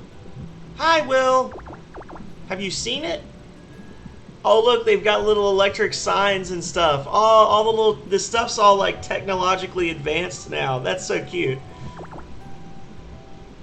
Oh, I got you. What? You just woke up? How could you be sleeping? Didn't you notice last night's earthquake? Oh, sorry. I didn't want to interrupt you. You seem to be from the ICT. Guess you must have come due to the portal. I will let you two talk. See you at the dungeon doors, Will. Are you one Will of Moonlighter? Good. You look smaller than I imagined, but you come highly recommended. The Watchers have a request of you. I probably shouldn't be flashing that huge flag that literally just screams, I am an interdimensional space pirate on the side of my building, right? In front of what your town called the Fifth Door, a portal has appeared. It may have had something to do with you destroying that pirate's machine. The cause doesn't really matter. What does matter, though, is there is a portal leading to a place between dimensions. Come with me and see it by yourself. But if I come with you... Huh? Yeah, there's definitely some minor issues with language in the tail end of this game. But that's okay. It doesn't take away from the fun of it. It leads to a space between dimensions, which is confusing, but more important, it is dangerous. Creatures from multiple dimensions could potentially flood out of it, which would be disadvantageous to you and we, the Watchers. After your harrowing victory over the pirates, the Watchers ask of you to investigate what is inside this portal. Shut it down from inside. Of course, we will waive any penalties for artifact extraction. You may consider it payment for this perilous task. Additionally, we are sending a representative to begin ICT negotiations. He is a rather abrupt fellow. He should fit in around here. Before the ICT can be finalized, though, this portal must be removed. So, go get him, Tiger. Give it all you got, champ. All that stuff. Out!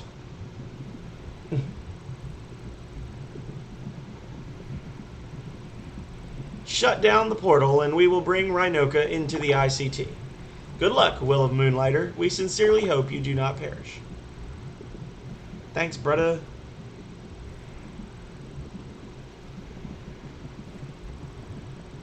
So they requested you to help them, right? Guess it was unavoidable.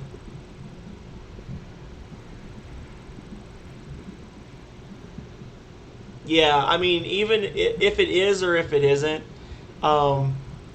it's just interesting because up until now it's been perfect, and it's like once you hit those last couple of little cinematics, I think they were just really close to finishing the game and they were probably really excited and some stuff slipped through.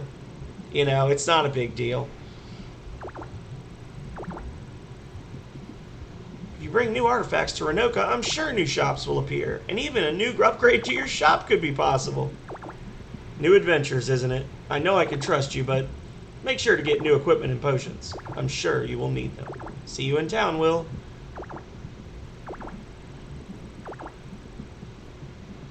She just like grabs him and slides him. I like that. It's like the town is still kind of medieval, but they've been making little minor upgrades to the town with like, they have electric signs now. They've got the little fences, you know, they've got lights and solar panels and things. That's really cute. It's like they're still kind of like figuring out. Oh. Luxury miniature of the Tech Guardian trapped inside a crystal cage. Yes. Oh my god, look at all the new stuff.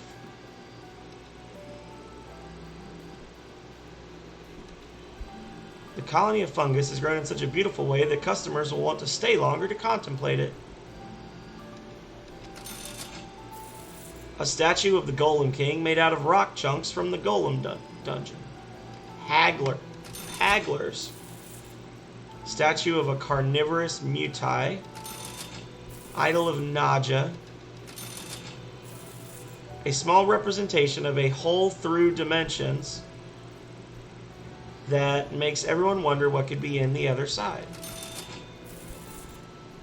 This sconce's flame is from a ghost that had been trapped in a jar for a long time.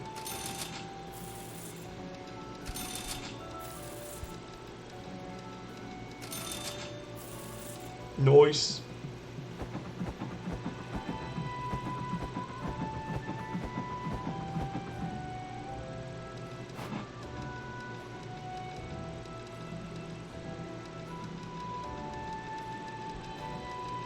Where's my upgrades? I want them.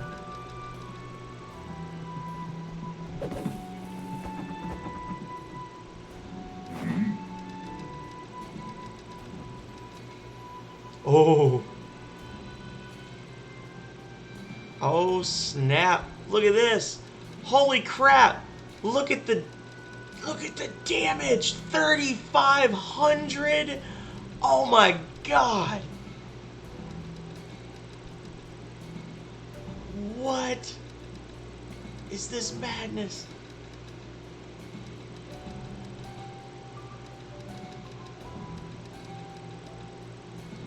What? Oh my god. This is amazing.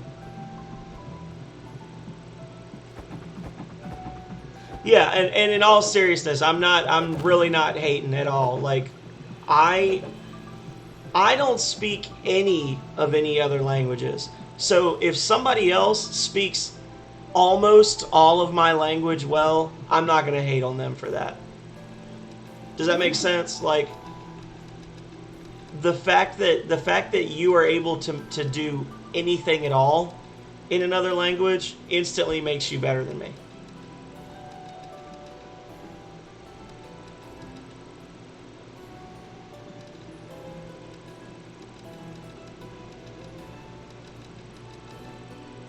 Can I not have her make me hyper potions from a recipe anymore? That sucks.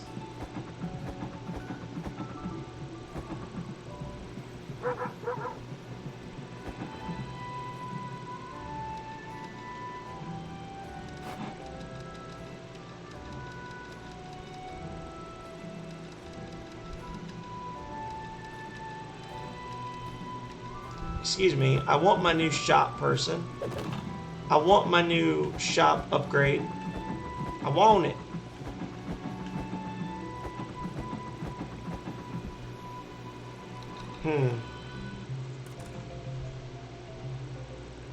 Well.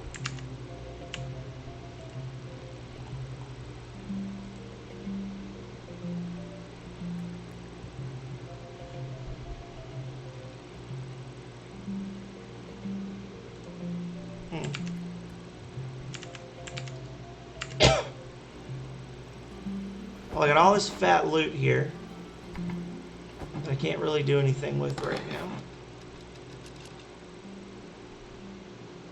Okay.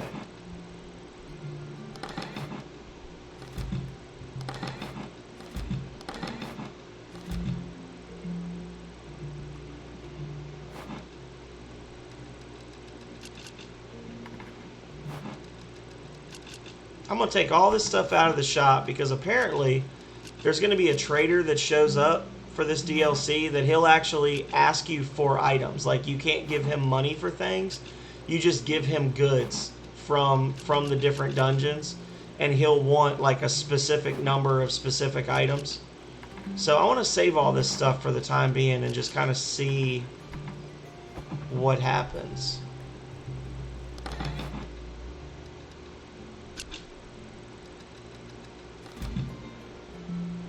Oh, no, I'm not saying it as like a superiority thing. I'm saying like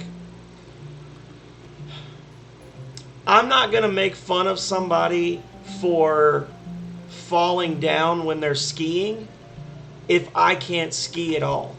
You see what I'm saying? So like I'm not going to hate on somebody else because they don't speak my language perfectly when I have not ever taken the time to learn another person's language at all. It's just not cool.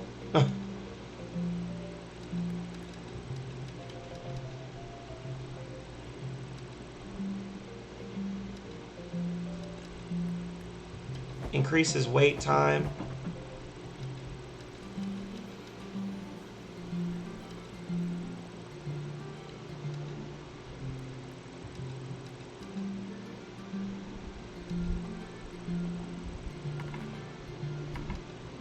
Finally took the parents' picture down off the wall.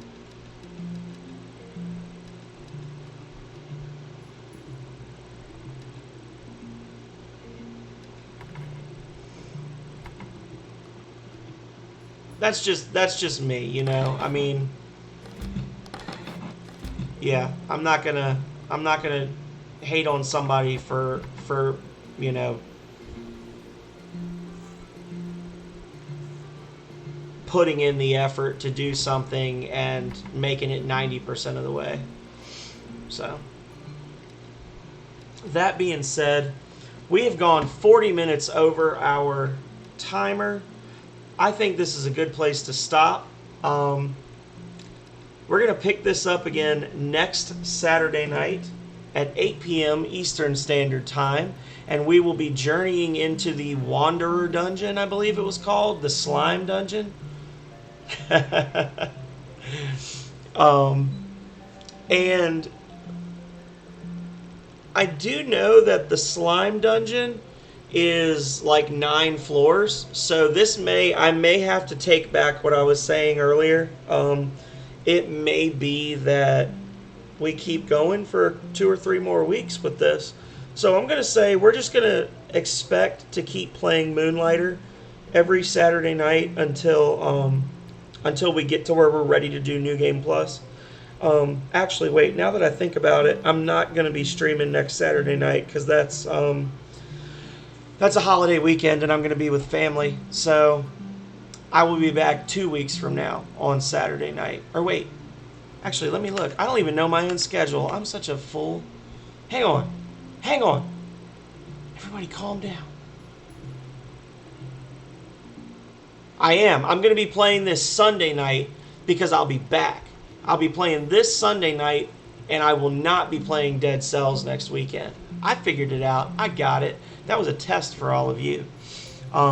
So, anyway, thank you everybody, as always, for watching. Lurkers, chatters, and all others are, of course, welcome and appreciated. Thank you so much to PHL himself for coming in for the last couple of hours and keeping me going through the normally quiet times of the stream. Thank you to Beastman Dan. I see you lurking in there. And thank you to anybody else from the Garage Kids United streaming group that has come in tonight and left or is lurking tonight. Thanks to Divide by Zeros, Calrea, Hippie Huff, as always, for being here. And, you know, like I said, if you enjoyed what you saw tonight, be sure to give a follow. Be sure to check me out on Twitter so that you can get notifications there as well. As PHL was saying, sometimes you don't get the Discord or the Twitch notifications, but you do get the Twitter notifications. So, yeah. Thank you, PHL. I will do my best to have a nice weekend. I hope you have a nice weekend as well. I'm going to look and see if there is anybody streaming. and maybe we can go for a little minor raid. But if not, then that's okay. We'll just do our thing. Oh, I know exactly who to raid. Do y'all like Rocket League? I like Rocket League. I can't play Rocket League. But if you feel like watching a very chill person play Rocket League who plays it ranked and plays it pretty well, stick around. We are going to go see, for sure, Gnarly. But anyway, thank you one last time to everybody. And until next time, stay healthy, stay safe out there, y'all. Later.